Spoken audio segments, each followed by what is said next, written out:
Good morning and welcome to the New York City Council hearing of the Committees on Finance, jointly with Immigration and Youth Services. At this time, can everyone please silence your cell phones? Written testimony can be emailed to testimony@council.nyc.gov. Again, that is testimony@council.nyc.gov. At this time, going forward, no one is to approach the dais. Once again, at this time and going forward, no one is to approach the dais. Thank you for your cooperation. Chairs, we are ready to begin. Thank you, Sergeant. Good morning and welcome to the third day of FY24 executive budget hearings. I'm Councilmember Justin Brannan and I chair the Finance Committee.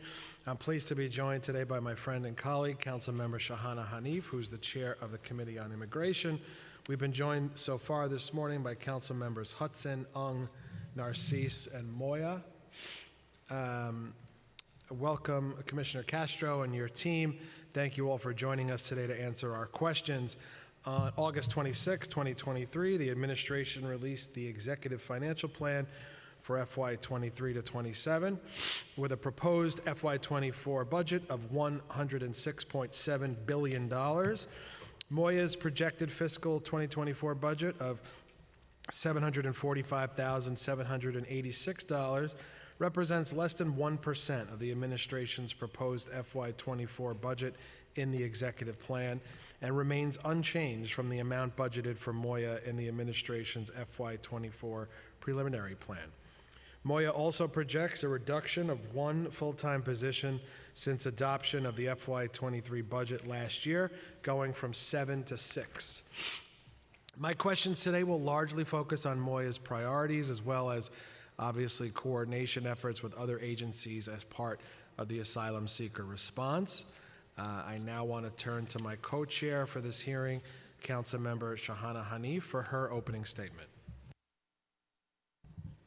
Thank you, Chair Brannan. Good morning, everyone, and welcome to the fiscal 2024 executive budget hearing for the Mayor's Office of Immigrant Affairs, known as Moya.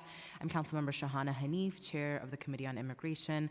This morning, we will be reviewing changes made in the fiscal 2024 executive plan for New York City Immigrant Services. At today's hearing, we will examine Moya's priorities and advocacy in this fiscal year, moving toward the adopted budget with a particular focus on 1, emergency housing for asylum seekers, including non-standard facilities such as HERCs, temporary overflow facilities, and satellite facilities upstate. 2, immigration legal services, including Action NYC, and the rollout of the Pro Se Clinic model. 3, Promise NYC, which provides childcare for undocumented immigrant families. And 4, an update on the Navigation Center operations. 5, health and mental health services available for immigrant New Yorkers. And finally, the urgent need to fully fund the adult literacy program. I commend the administration's urgent call for further federal funding to assist asylum seekers in New York City. Our city has welcomed over 60,000 asylum seekers in the past year, and over 37,500 asylum seekers currently remain in the city's care. It is unconscionable that the federal government only allocated New York $30 million of the total $322 million that was dispersed. However, a lack of sufficient federal funding does not excuse some of the unacceptable ways in which the city has housed asylum seekers, nor does it excuse the limited social services we have offered them. Now that we are over a year into this situation, we must be building the long-term infrastructure needed to help recent arrivals succeed. It has been embarrassing to read in recent headlines that the administration is scrambling to find viable options. This is not where we should be today. I also reject the administration using expenses related to asylum seekers as justification for slashing other essential city services. Investing in our recent immigrants does not come at the expense of longer-term residents. It helps our entire city's ecosystem thrive. Further, as the IBO determined earlier this week, the administration has significantly inflated estimated costs for asylum seeker spending. I would like to welcome Moya's Commissioner, Manuel Castro, and his team. After the testimony, members will have the opportunity to follow up with questions for the Commissioner. I look forward to working with Moya and its partner agencies in order to finalize an adequate, transparent budget over the coming months. I would also like to thank staff from Immigration and Finance Committees, my team, and the Sergeant at Arms team for working on putting this hearing together. Thank you. We have also been joined by Councilmember Aviles. Thank you, Chair Hanif. Before we get started, my thanks to Florentine Cabore and Sandra Gray from the Council Finance team for preparing today's hearing. Of course, my committee counsel, Mike Toomey, my senior advisor, John Yedden, and all of the finance analysts and support staff who work so hard behind the scenes to make these hearings possible. Before I turn it over to my committee counsel to swear in the commissioner and his team, I just ask that you summarize your testimonies so we can get right into questioning, okay? Counsel. Good morning. If you raise your right hands, please. Do you affirm that your testimony will be truthful to the best of your knowledge, information, and belief, and you will honestly and faithfully answer council member questions? Manuel Castro, Jasnia Sanchez, Tom Tortorici. Thank you. You may begin. Thank you so much. Committee counsel warned me that I should summarize my testimony, so I'm going to try my best.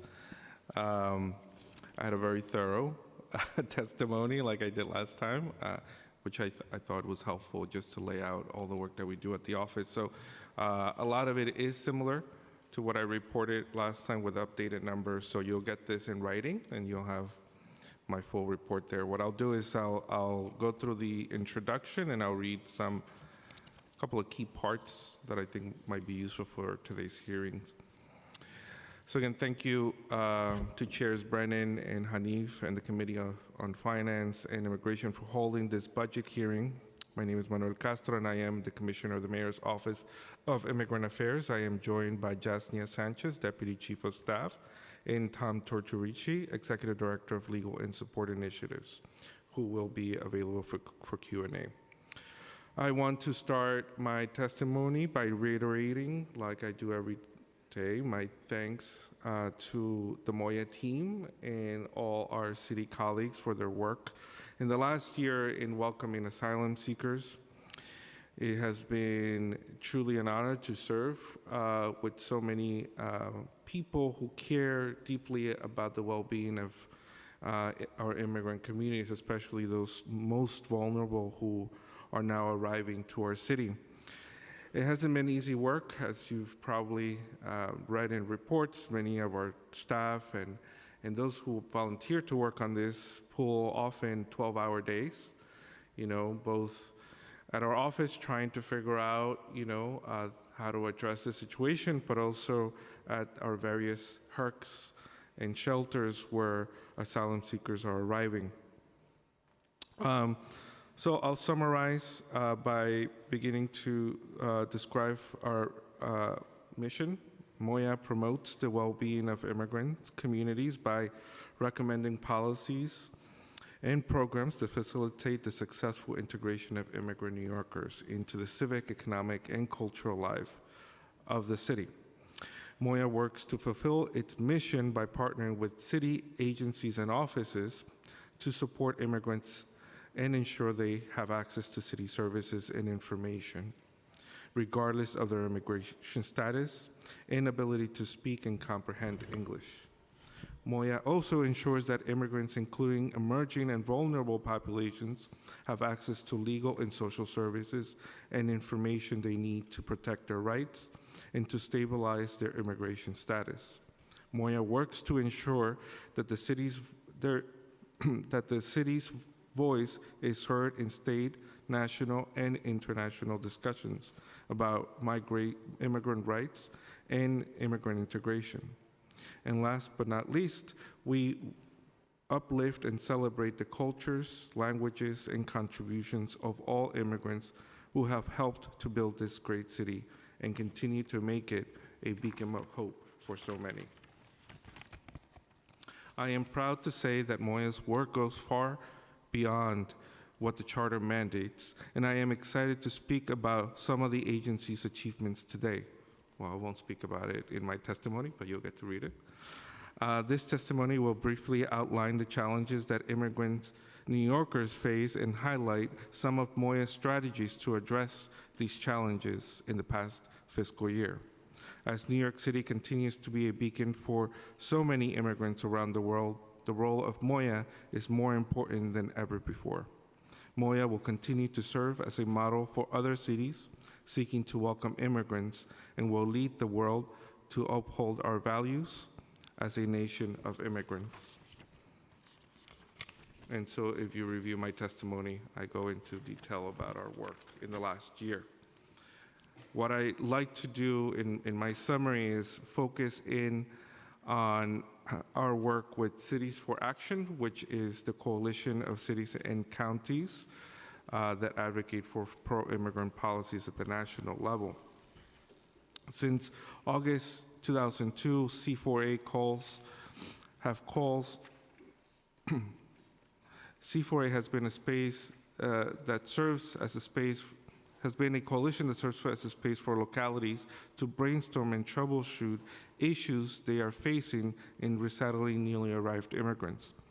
Cities for Action has served as a crucial vehicle for local governments to share welcoming strategies, information, and resources with each other. Many of the C4A cities were communities that received buses from Texas, Arizona, and Florida early on in this situation. C4A mayors were able to work together to push back against the anti-immigrant rhetoric being fueled by some Southern governors.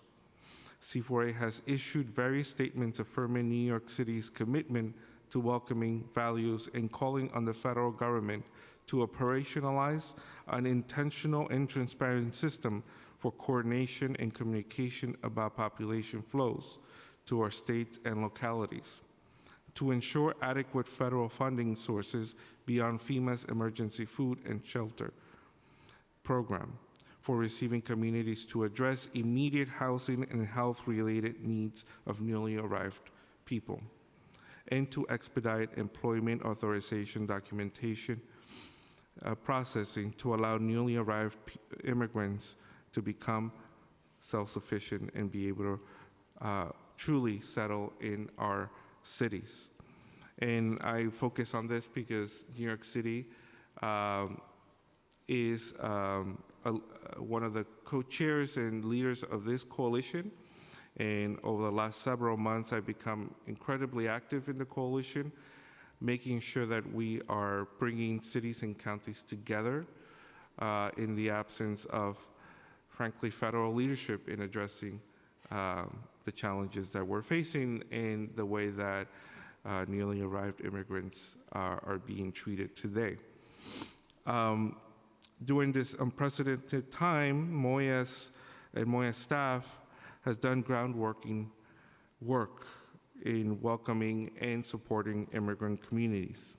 We hope that this serves as a model for other cities and that it helps us lay the groundwork for the future work that will need to continue to happen in our city in support of the many thousands of immigrant communities that make our city their home. Thank you to the chairs and to the committees for this chance to testify. I look forward to answering any questions that you have. Thank you, Commissioner. We've also been joined by Council Members Stevens, Carr, and Lewis. Want to jump right in here. Commissioner Castro, after a year and a half in office, I think I met with you like a week after you were appointed, and I don't think anyone could have predicted what was to come, but that's life in the big city here. What are the greatest needs of immigration services in the city, and what would you say are the areas that need to be improved? Thank you for the question, Chair. And yes, we met like right as I started, and I remember discussing the many, needs that I had identified. Having come from the nonprofit world, leading a nonprofit organization that serves the same population, newly arrived immigrants, through the pandemic. And, not to get back to that, but, that was a pretty difficult moment for immigrant communities. Lots of needs were identified, in particular the need to support undocumented immigrants who did not have much of a social safety net during the pandemic. we immediately, I think, jumped into the work. My first day on the job was responding to the Bronx fire that devastated an immigrant community in the Bronx. And of course, we responded to many other crises, including the supporting the Ukrainian community here as the invasion of Ukraine began, and the ongoing conflicts around the world, like in Haiti, for instance, supporting the diasporas here. The asylum seeker challenge is, again, as everyone has said, unprecedented, and it's been a huge challenge, but it's also been an opportunity for us to learn about ways we can work together collaboratively across city agencies and offices. And so that's been our focus in the last year. We've learned a tremendous amount about, how to do this work. I don't think in modern times we've had a citywide focus on supporting newly arrived immigrants, but it is still a crisis. It is still an ongoing emergency. And we announced a few months ago that our intention was to move from this emergency, crisis to a steady state mode of operations. Because frankly, it is a colossal operations, having to open over 120 hotels, turning them into shelters, and supporting the many people that are currently living in them and are here in our city. So the needs in the community are tremendous. I don't have to tell you, we've spoken about this at length in previous hearings, but what I do have to say is that our leadership at the national level advocating for immigrant communities is absolutely necessary, which is why you've seen over the last couple of months us being a lot more vocal on this issue, and even saying certain things that perhaps the White House isn't happy about. We've said it, on this issue, the White House has failed us. We haven't seen enough action by the federal government in support of New York City. And I think that that's right. That is one of the priorities that we are embracing, because the truth is that for too long, immigrant communities, without sufficient action by the federal government, they have gone without the adequate support that they need because of their immigration status. And so when I speak with, I know many of the advocates are here, Ms. Teca is here, big shout out to them, and others, it comes down to making sure the federal government actually does something for the community. I mean, not just on asylum seekers, but we've been waiting for comprehensive immigration reform for now over 3 decades. And so our role as MOIA has been important on the ground, serving and responding to emergencies, but it is increasingly advocating at the federal level for immigrant communities, not just in New York, but in the country. And so a lot of the needs that I'm seeing are a direct result of inaction by the federal government. And so we need to call that into question. Yeah, I often say the city's compassion is limitless, but unfortunately our resources are limited. Has MOIA requested any additional funding from OMB for this executive budget? So the conversations with OMB are ongoing. Of course, the asylum seeker situation involves a tremendous amount of funding and resources that are allocated to welcoming newly arrived immigrants. In terms of MOIA, we're currently working with what we have, adjusting as needed, and we're having a lot of conversations with our colleagues at OMB to make sure we have the adequate resources that we need to be able to engage in our role appropriately. Again, we've had many different priorities over the years. This is different. This year, I think we are seeing an unprecedented situation, and so we're trying to figure out our best role in this situation.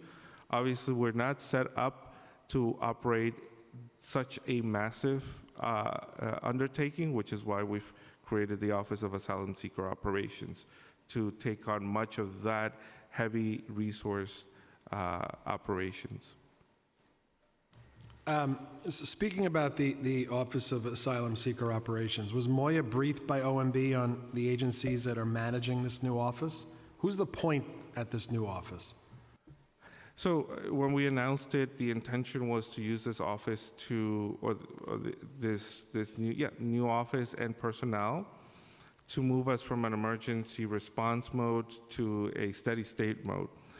Obviously, we're continuing to be in an emergency response mode as we speak. We're still trying to figure out or find space to house, or provide emergency shelter to asylum seekers who are arriving. So we do have a team. We have an interim director, and we'll be announcing. Who's the interim director? It's Molly Schaefer, who has played an Sure, I emergency know Molly. management Yep. role since the beginning. But the fact is that we work very closely with each other. I mean, I don't think a day goes by without having a call on this issue, and either I'm on the call or in a meeting or someone on staff. So it's a really integrated approach. And that's because from the beginning, as you remember, Moya was the first agency to respond on the ground to welcome asylum seekers. And so since then, we've been playing a leading role on this issue, but we've needed support because it was just impossible for us to take on the whole situation. And moving forward, this office will centralize a lot of the work, most critically, emergency shelter in our response in welcoming sometimes hundreds of people per day, which is a big undertaking. So one of the things I think that we're concerned with is City Hall sends us a report once a week with an update for how many asylees have sort of gone through our door and then how many asylees are currently in our care. The most recent numbers we received were 60,800 asylum seekers have gone through the system, and a little over 37,500 asylum seekers are currently in our care. What we would like to see is a third data point there of the number of asylum seekers who we've transitioned out of shelter, right? And we've transitioned into the city of New York. And I think one of the concerns is that if we're not focused on moving folks out of shelter or moving folks towards getting jobs, then obviously that number is just going to keep going up because basically we're just warehousing people. And there's been some discussion around if the city had provided legal services to, the asylum seekers last year when they first started to receive individuals in February and March. Would they have been able to apply for asylum now if they were qualified and subsequently been able to apply for work authorization? Are you concerned that isn't happening at the pace that it needs to be happening? I am, and in a previous hearing, an immigration committee hearing, I said the level of need here is unprecedented. We couldn't possibly provide legal services to every single person that needs it. Not only would that be incredibly costly, there is a question about whether there is capacity amongst the legal service providers to be able to do that. As is, it was a question of capacity even before the asylum seekers began to arrive in our city, because these are not simple cases, these are quite complex cases. And, unlike perhaps a DACA application or a citizenship application, these do require a robust follow-up and engagement with the asylum seeker. I'll hand it over to Tom Tuharichi to talk a little bit more about the legal services. But just as to say, like in previous hearings, that it is a concern, right? And which is why we've called on both the federal government and state government to provide additional support, because we just couldn't possibly do this alone. It needs to be shared responsibility. And which is why we began a campaign to call for redesignation of TPS. TPS would be, in our view, a better option for asylum seekers than the asylum process. And of course, the utilization of humanitarian parole at the border so that people can get their work permits as soon as possible, because that really is the key. The sooner people get their work permits, the sooner they will have work and possibly be able to find their own housing. But I'll say this before I hand it over to Tom. One of the biggest issues, which is why much of my focus is advocacy at the federal level, the level of support for asylum seekers in the country is completely uneven. As long as New York City is the only city to provide emergency shelter and this level of services, people will continue to come to New York. And which is why the intervention of the federal government is critical. I mean, if I was a migrant with my children at the border, I would probably be thinking, let's go to New York, because there doesn't seem to be anywhere else that I will be able to get support. I mean, we've heard that cities that are receiving migrants on buses are to the breaking point that they're not providing even a bed for people to sleep on, right? And much less a hotel or this many hotels for people to be housed in. So it is a structural issue at the highest level, and I know I'll be repeating this all night, but the federal government needs to step in here. I'll hand it over to Tom to talk a bit about what our plans are and what we've been doing to scale our work and make sure we're reaching as many people as possible. Yeah, it would be helpful. I mean, we agree that the White House and the Biden administration has hung us out to dry here. No one's going to dispute that. I think it would be helpful to understand or quantify the same way that we're getting numbers every week about this drumbeat of just people are just coming here. When we understand, it would be helpful to have a number of how many folks we've helped and we've moved through the system. And so far, right. We're not seeing that. Yeah, we can bring that to our team who puts together the numbers to see if that might be possible. Some of it is a challenge because some folks leave on their own. And as you all know, some of it is some restrictions around certain data that we can and cannot collect. But I'm certainly curious as well, right? So we'll work with the team to see if that's possible. Thank you, Commissioner. Thank you, Chair Brennan. You had mentioned the one-year filing deadline for asylum. So individuals have 1 year from their last date of entry to the United States to file for asylum. There are some limited exceptions to that. We don't have numbers to report regarding how many individuals have moved out of shelter right now, but we could see if we could provide that data.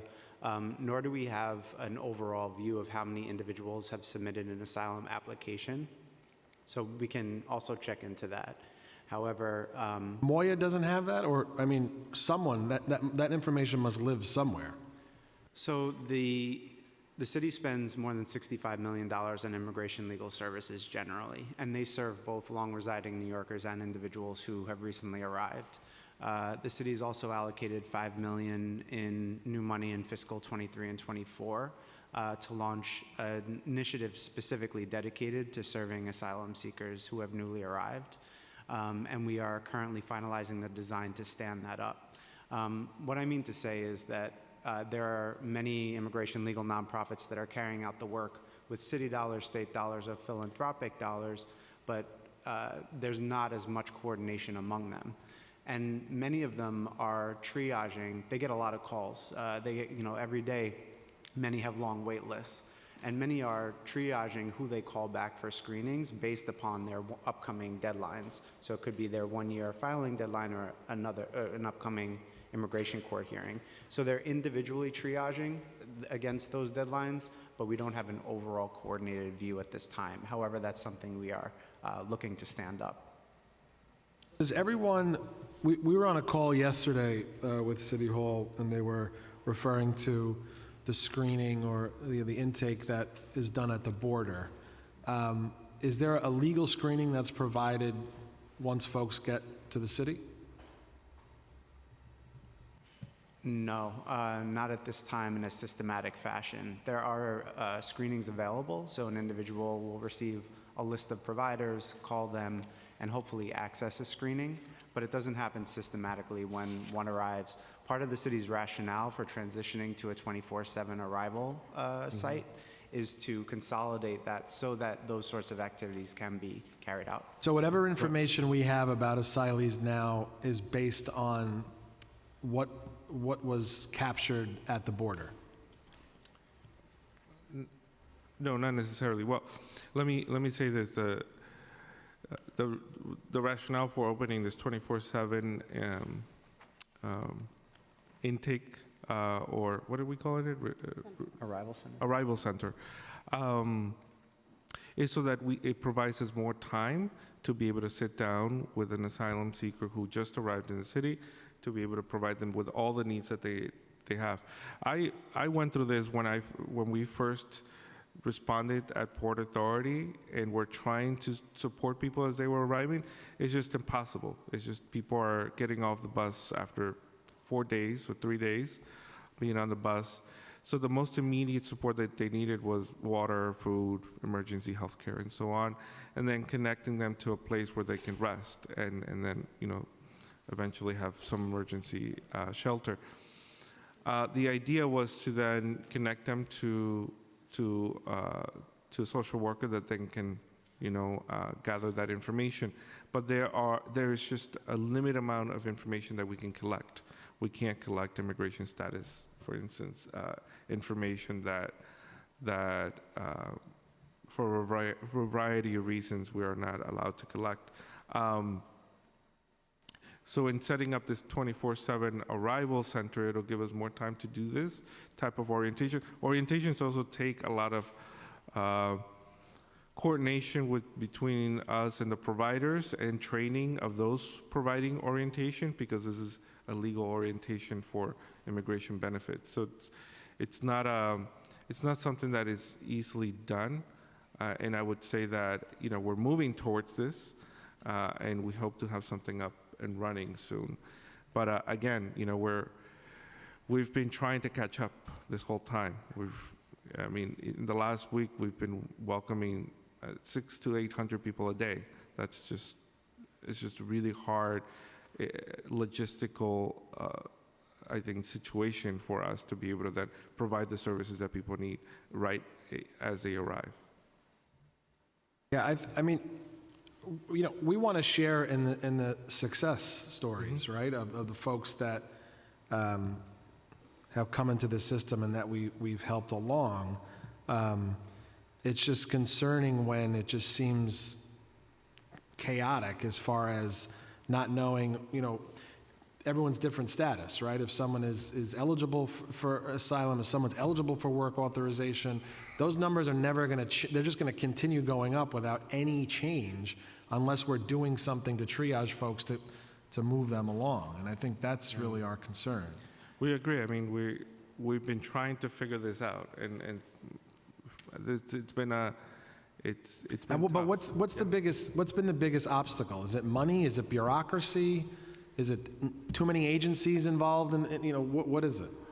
I think there are some policies in place that are meant to protect, immigrants from city government collecting data that might lead to immigration enforcement having access to it, right? And so these laws were in place to protect immigrants who might not want to provide, that type of information, which limits us. But what type of information is provided to the folks that ultimately end up in the city of New York? What information is, if they're not giving it to us when they arrive, what information is provided at the border before they're sent to New York? Thank you. So at the border, Customs and Border Protection conducts a screening, not to understand their status, but to process them at that point. Certain individuals are paroled into the United States for a temporary period so that they can assert their claim for asylum or some other humanitarian protection. And some are released on recognizance into the United States. So there are different micro statuses that are temporary and that allow the individual in so that they can claim asylum. And the policies are changing. Sometimes individuals under Title VIII are issued a credible fear interview, in which they need to demonstrate that they may have a claim for asylum. But to answer your earlier question, like why is this so hard and why is it taking so long? Eligibility for asylum is not a simple thing.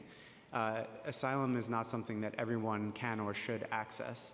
And one's eligibility for asylum depends upon whether they've been persecuted in the past based on certain protected claims, such as their political opinion, their religion, their race, their nationality, etc.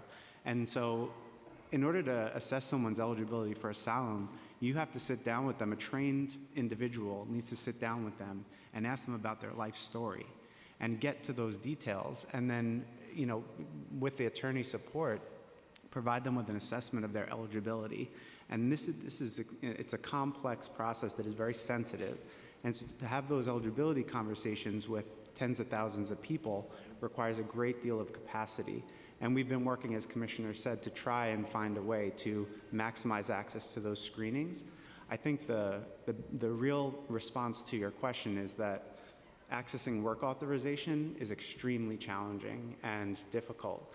And when that work authorization is tied to asylum eligibility, even more so, which is why the city's been calling for humanitarian parole for longer periods than just a few weeks or a few months, because individuals can access work authorization under that temporary status instead of going through the whole process of understanding asylum eligibility than applying.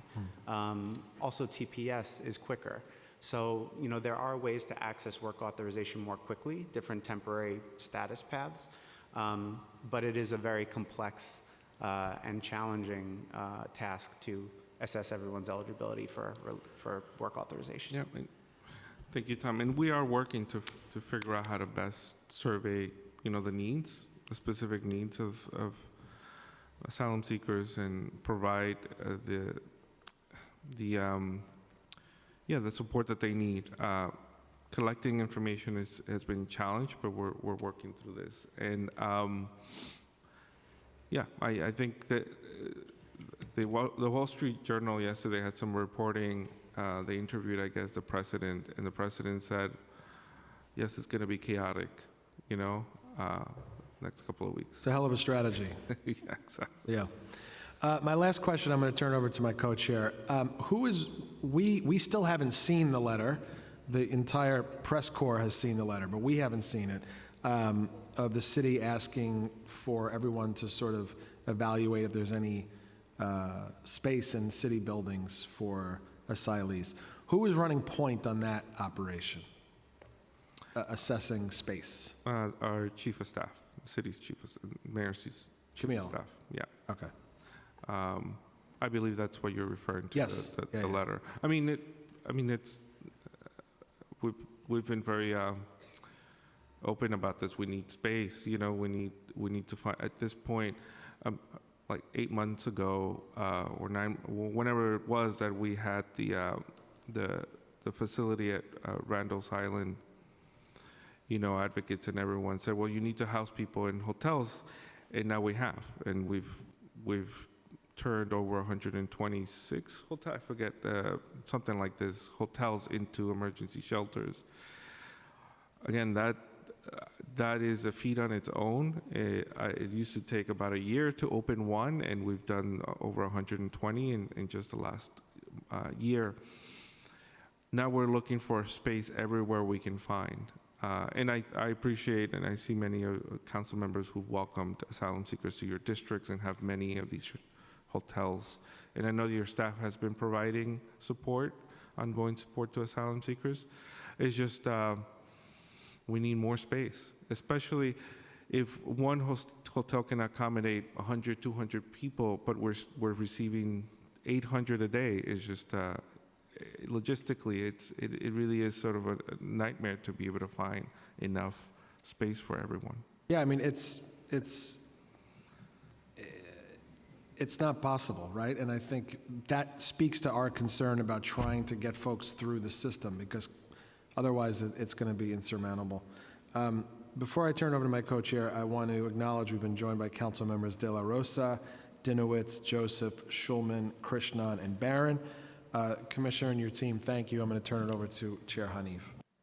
Thank you, Chair.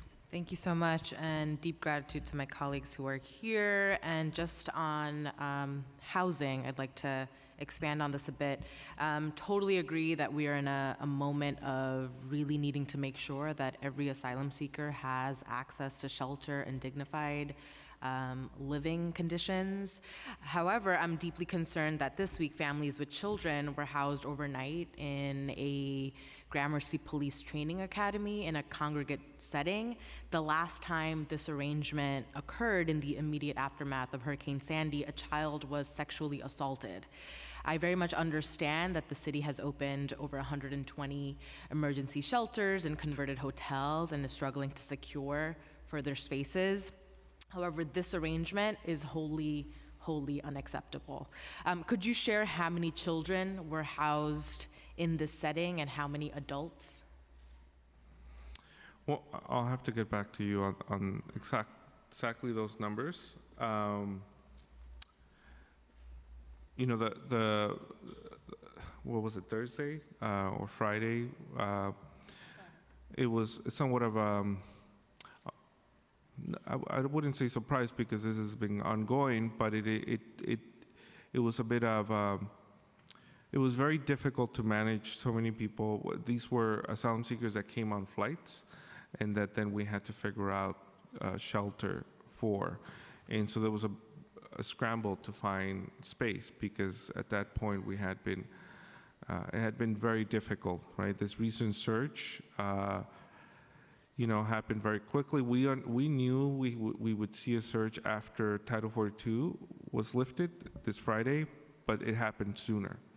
And so the old police academy was the most viable option for us to provide the emergency shelter. Those families were moved eventually to the PATH intake in process, as all the families are. And we'll get you the specific numbers, and I'm sure my colleagues at DHS or Emergency Management will provide more information about what happened there, and in a full report by them. I did visit the academy the following day. I didn't meet children, but I was there with the asylum seekers who were there. And again, many of them arrived overnight. It was chaotic because they flew in different flights. They had to be transported from the airport to the police academy. And so, yeah, it's tough to see. Again, I'm just grateful that we're able to provide a place to sleep and shelter in an immediate way. When I was at El Paso, and you've seen reports, people are literally sleeping out in the streets, and so I won't. It's a tough situation, and so we're working our best to find places for people to sleep and have a place to rest as they arrive. And we hope that this situation doesn't happen again. But again, it's a very difficult time. I absolutely understand the chaotic nature of families arriving. So to clarify, all the families who are at this overflow site have been moved to the PATH Intake Center. So this overflow center is not being used currently. No one is living there right now. Are you able to confirm that? Not children. I believe still adults are there as we figure out, hotel space and other shelter space that they can move to. But families have been relocated to their standalone facilities. This incident, of course, raises concerns about children being in congregate settings. Can the administration commit to not housing families with children overnight in congregate settings moving forward?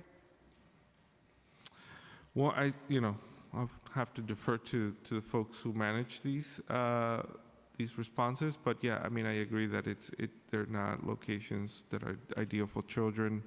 I've been to too many of the congregate shelters. It's tough. It's a tough environment. But yeah, No, I appreciate think you this saying was that this is not an adequate space, Yeah. particularly for children who are coming out of this traumatic migration and then needing to be in a packed room with adults and other children.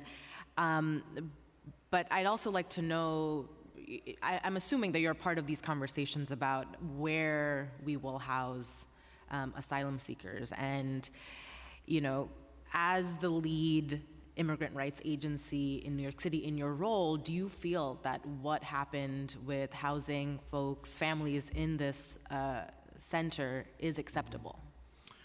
Well, we certainly express our concerns and our, our recommendations, but we also understand. Early on, we were very involved in like the sort of day-to-day of where people would be housed or provided shelter. Now it's just such a massive, operations, and we're having to find places every single day, so we're not involved in everything. In some things we only hear about after the fact, like the situation. And I responded, I was at the police academy the following day to see what the situation looked like. Our staff was there to support. But again, from the beginning, our position was that we needed to use hotels to house asylum seekers with families and children. These were the more adequate spaces for them to be. But again, the situation is an emergency, and we've been calling a crisis in part because this is how asylum seekers are experiencing this. That they themselves are going through crisis, and we want to be as supportive as possible. Yeah, and again, Well, I appreciate the acknowledgement and the honesty of sharing just how the agency was used at the start of when we began to welcome families versus now. And that, of course, concerns me because you and your team are the lead, or who we look to for the expert knowledge or the wisdom on how to protect immigrants, asylum seekers, undocumented people. So it's concerning to me that your team's role has sort of tapered away or is less involved than it was early on.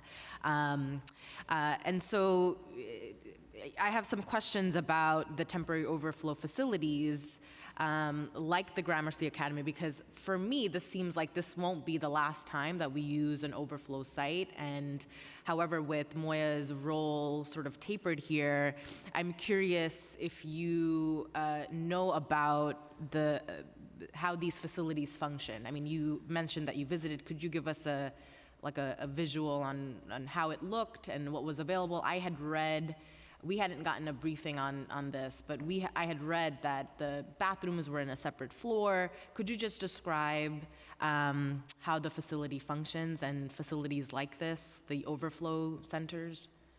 Because they're not considered a HERC. This is not considered a HERC nor considered a shelter. This is a third tier of emergency housing.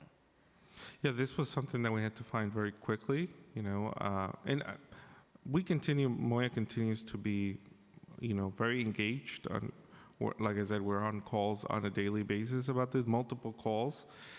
We're not a big team, as you know. We're trying to keep up with everything happening, and this situation in particular had happened so quick that this was the best location we were able to find to set up cots and bring people to from the airport. Often we hear, from folks at Port Authority, if you have no place to send people to, then they'll end up in the streets by Port Authority, and that's what we're trying to avoid anywhere. Will you give us a glimpse of the Gramercy Academy? It's the old police academy that we use the gym, the gymnasium, right? Part of it to set up cots, and NISM Emergency Management, along with other providers, were there in support. And much of what you see at the other NISM or HERC-run facilities, we try to provide basic intake, an assessment of needs, immediate needs, you know, water, things that people would need right as they arrived. And when I visited, it was the middle of the day and people were exhausted. Some were still sleeping, so I wanted to make sure that if there were any needs that my team could help address, that we could step in.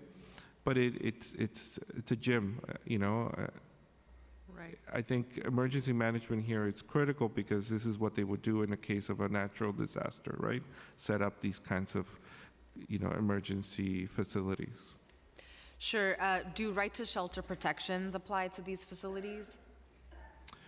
Well, I'll defer to my colleagues at DHS and City Hall for that.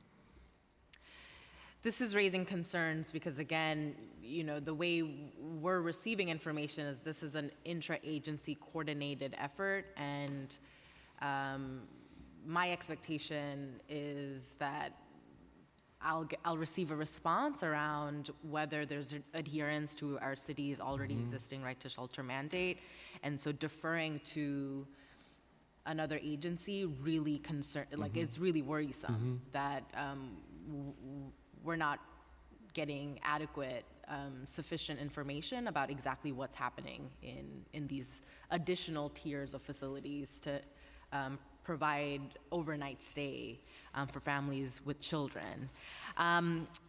So, I just want to emphasize right now that we need to pass Intro 942, which would apply right to shelter protections, no matter which agency has oversight on any tier of housing accommodations for asylum seekers, including prohibiting families with children from being housed in congregate settings, to all facilities run by the city. Immigrants should not be carved out from these essential services that ensure basic safety and dignity.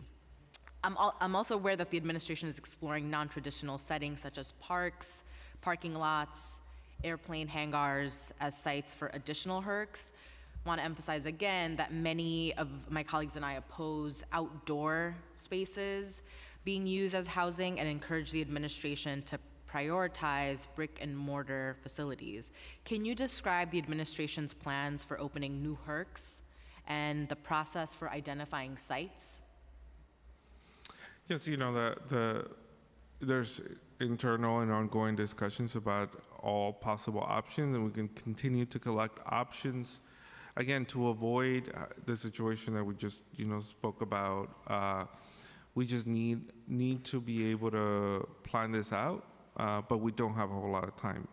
It's. Well, why isn't there been a planning model? Is the idea that the new Office of Asylum Seeker Operations will be where Interim Director Molly and her team determine the available vacant spaces for housing? Because, the council has been calling for long-term planning, because what we are seeing over the last year, we knew that there would be a continuity of arrivals to the city. So to be at a place where we're still scrambling and identifying Flushing Meadows Park, Prospect Park, Central Park, feels quite amateur. So we, the plan was to house asylum seekers in hotels until frankly, until something happened at the federal level, or, there was intervention there. We've exhausted the available hotel space. We continue to look for more hotel space, but we're at over 120. I know we're working in a few other sites that might be able to accommodate people, but again, we don't have unlimited hotels, and if this continues and we hit 100,000 people, especially at the height of tourism, season, it just gets really difficult to find the space, and so we have to find alternative space and plan this out. Again, we heard from advocates and everyone when we set up the facility at Randall's Island. We began to house people in as many hotels as we could find and able to lease. But this is just, again, unprecedented. We haven't seen this in modern history, we haven't seen this in New York. And other cities are certainly not leasing hotels. They're putting people in I know Chicago has put people in police stations throughout the system. So. Sure, and totally understand. I guess, it would be good to know some clarity on, well, whose role will it be to determine what the housing plan looks like for the long term and not just the short term, and if that's the Office of Asylum Seeker Operations. That is, and that team has been working on this, yeah. Which is why there was a call to provide ideas as to where we can turn facilities into emergency, shelter. And then earlier this week at the general welfare hearing, the admin discussed its plan to move asylum seekers to Orange and Rockland County. I've got concerns that these localities do not have the same social service network that new arrivals in our city rely on, nor do they have the detainer law protections against ICE that our city does, leaving them very vulnerable to harmful interactions.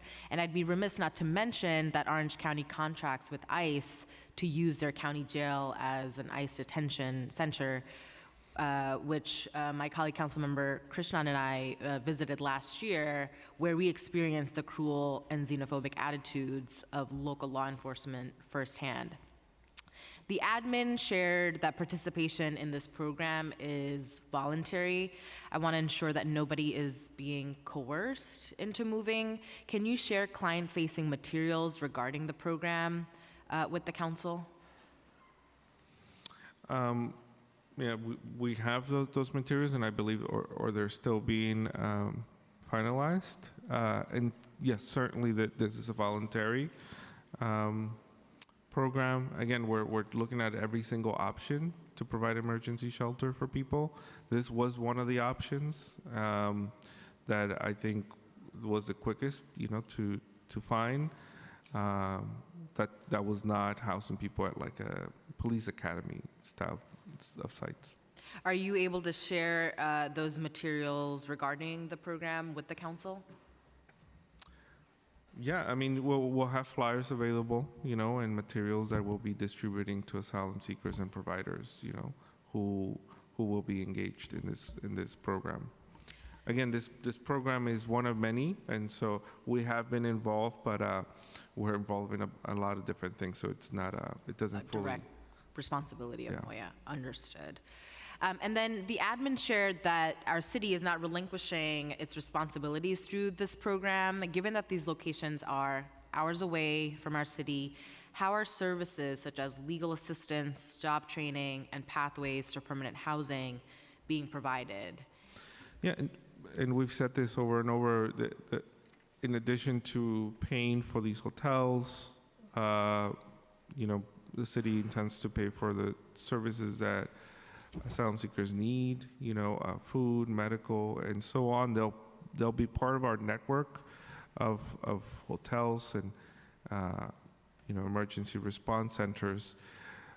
Yes, they'll be at a bit of a distance, but the intent is for us to continue serving asylum seekers. And of course, I've been reading some of the coverage from the leaders in these localities pushing back, and it seems like there wasn't a thoughtful coordination between admin here and admin there. Could you describe what the communication has been and why there's been such a rampant and xenophobic pushback? Well, frankly, some of the rhetoric is coming from people who have a track record of this kind of rhetoric, to be expected. But we've also had very good support from those who are traditionally supportive of welcoming immigrants in their community. Who's out there that is part of the sort of social safety net infrastructure that you all are coordinating with? And are these two counties part of the Cities for All coalition? Is there representation? I don't believe they are. I'm not talking about elected officials. It's individuals, mostly people. Some people of faith and others who want to be welcoming. They understand that they want to have a role. That they should have a role. You've seen some media reports that the response is, as you would expect, divided along political lines, right? And so it's just, again, disheartening to see this level of rhetoric anywhere, really, but especially in neighboring counties. Absolutely. And I have one more housing-related question, and then I'll pass it to some of my colleagues. So, we know that given the shelter capacity issues the city is encountering, it's clear that the next step of managing the situation is to transition both new arrivals and longer-term New Yorkers out of the shelter system into permanent housing, which we've discussed in many of our hearings, which is significantly more cost-effective for the city. And, this body has been working to remove the bureaucratic barriers to city FEPs, including the 90-day rule. At a previous hearing, the admin committed to lobbying in Albany for city FEPs eligibility to be expanded to asylum seekers and other immigrants. Can you describe how those efforts are going? Well, I'll have to get back to you on the specifics I have to consult with our state legislative affairs team. But I do know that anything that benefits, especially newly arrived immigrants, to get them up in their feet and become settle into our city, this is something that we have been supportive of. I myself have been part of a number of these conversations, including advocating for healthcare for all. But yes, I mean, the advocacy I know that the city has done at the state level has been very focused on getting resources and support for the city to support asylum seekers and eligibility for asylum seekers to access benefits they are currently excluded from. And again, this is I think a different community than the sort of traditional or what we've seen in the past. Folks here, asylum seekers who arrived here from the border are generally allowed to enter the country and do have legally are allowed to be in the country while they seek asylum. And so we're just trying to work through those things out. Sure, but given that this change was not included, would the administration consider making this change unilaterally? I'll have to check in. Follow up. Understood. Okay. I'd like to pass it to my colleague, Councilmember Narcisse, for her questions. Farah's first. Commissioner, let me just ask you, the Rockland County migrant transport, has anything changed there given the TRO?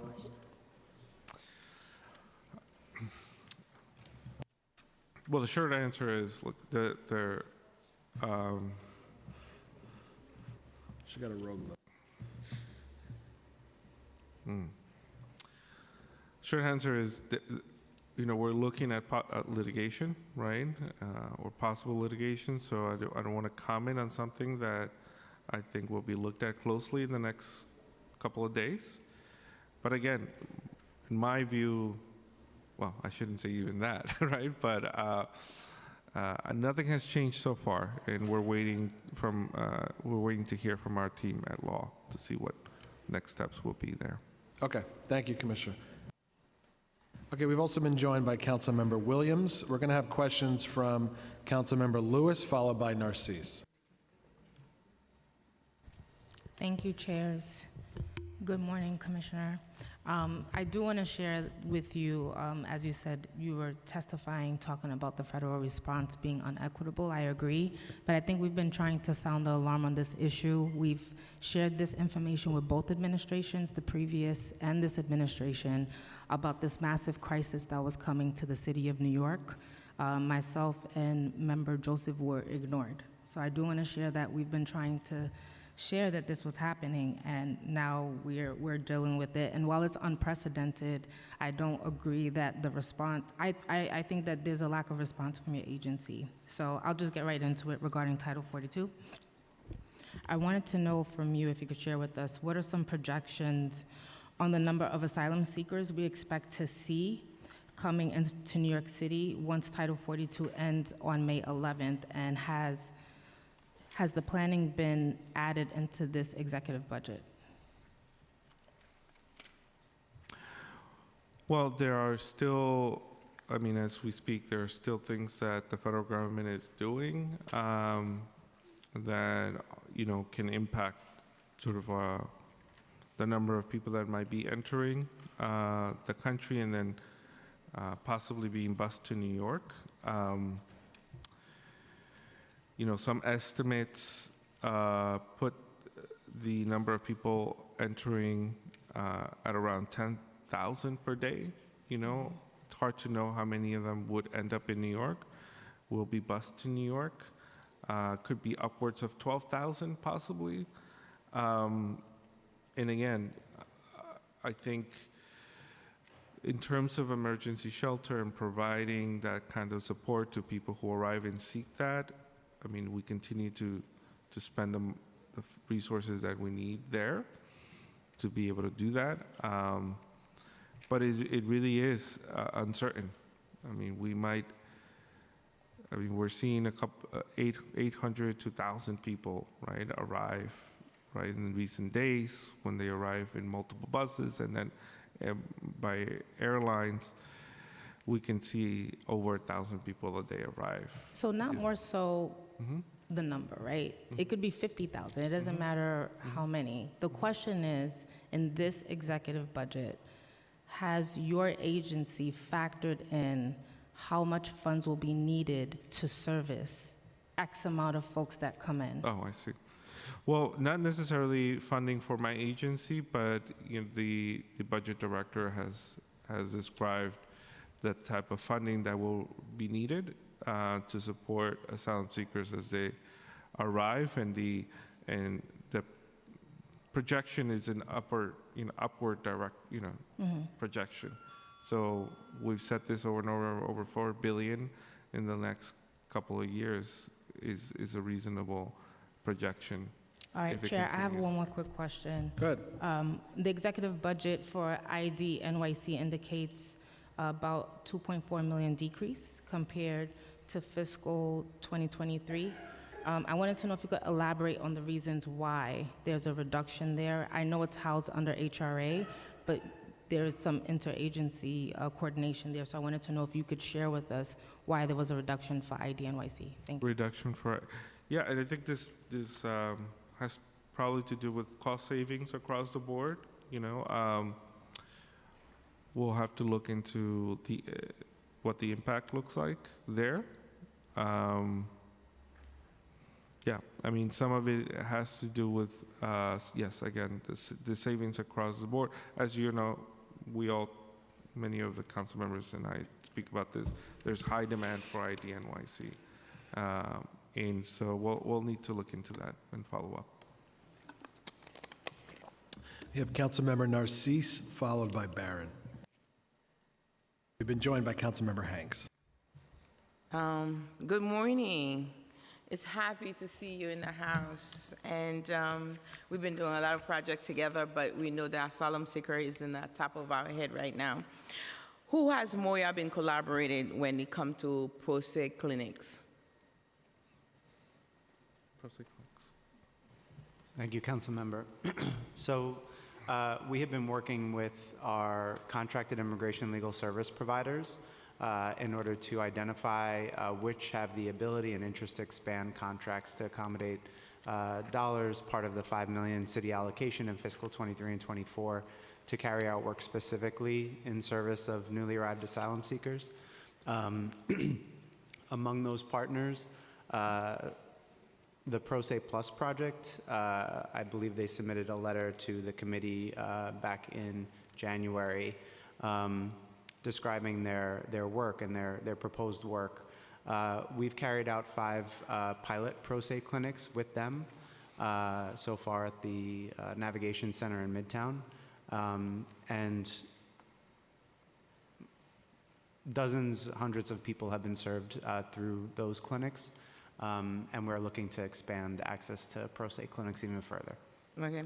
What location will the clinics be held? It's to be determined. We're still working on the design of the overall initiative, which we're calling the Asylum Seeker Legal Assistance Network.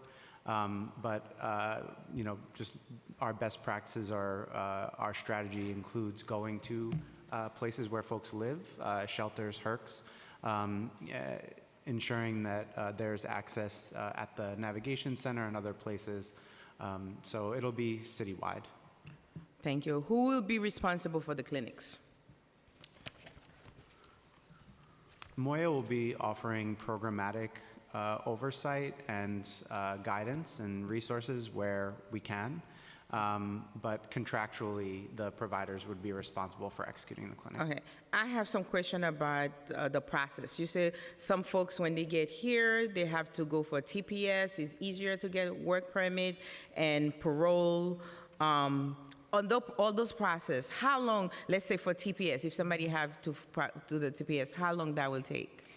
Because I'm leading to good stories of the asylum seekers, because I want to know how they get, because there is some good stories, how long they take for them to get on their feet, like the TPS, if they have to get the parole, if they come with parole. It takes months, and the TPS eligible population among those newly arrived is small. It's mostly Haitian nationals who qualify under the redesignation of TPS for Haiti recently. I think Venezuela and some others too, but anyway, go on. Venezuelan TPS is available to individuals who entered in or before March of 2021, so it excludes a large portion of the newly arrived population. Hopefully there's a redesignation, but I think it takes months, if not years, to access work authorization, no matter which type of status the person is eligible for. And I think some of the greatest success stories that I've heard recently relate to individuals who have used the self-help resources, so educational guides, how to fill out your asylum application, videos, things like that, in order to do it on their own, given the fact that there is limited capacity. And they're able to, with some assistance, submit their application. I'm assuming that you're helping with the process as well. Correct. So what's the percentage of Haitian you have right now? You know I'm Haitian, so I want to know too. Whether they're getting support, if they're really directing to the right, place and all that. I don't have the number of Haitian nationals in the city's care at hand. We can go back and provide that. However, I know that through the Haitian Response Initiative, led by a coalition of 7 community-based organizations, and Catholic Charities providing. Okay, my time is up, but I want to know the budget, because we have traditional, you say, migrants, immigrants that here, that's supposed to get services as well. So what is the budget between that and the asylum seekers? Are they still, because we're still concerned about people that here already that need help as well. They cannot be just fall under the, Agreed. Thank you.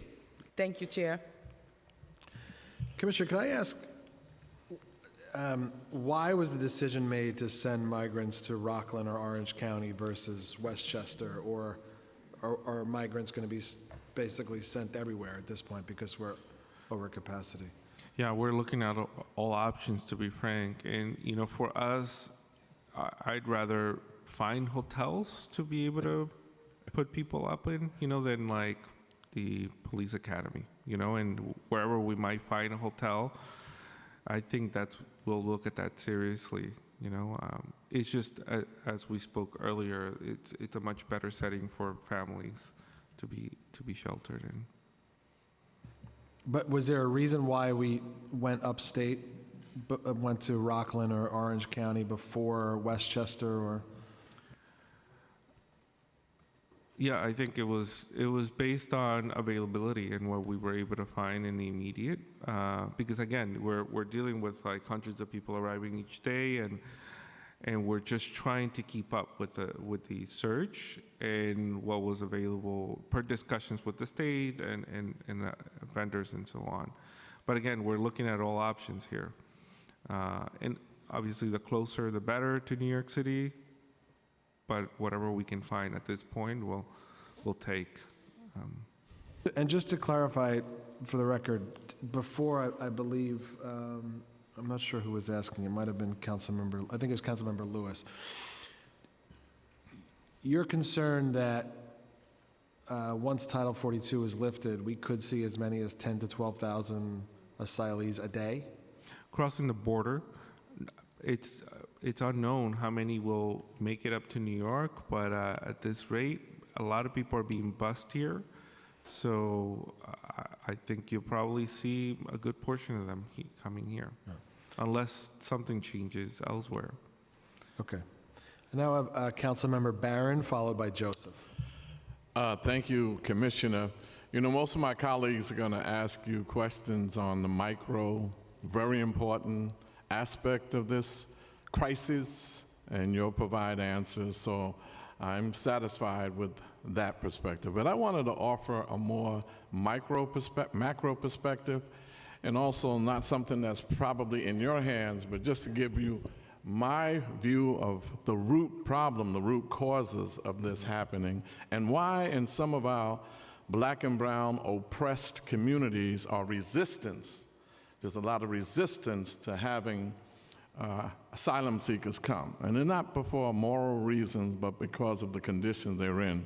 But we live in a colonial capitalist system that prioritizes profit over people with an imperialistic foreign policy that invades countries like Nicaragua, Cuba, countries like Mexico. They have these imperialistic policies, and all throughout Africa, the Caribbean, the Middle East.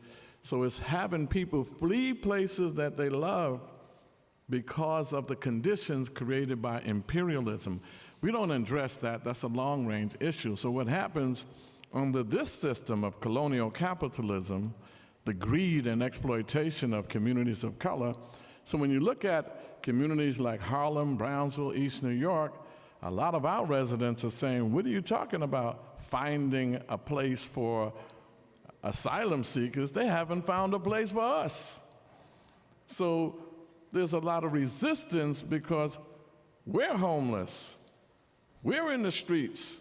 We're not treated right in the education system. We're not provided with jobs and employment.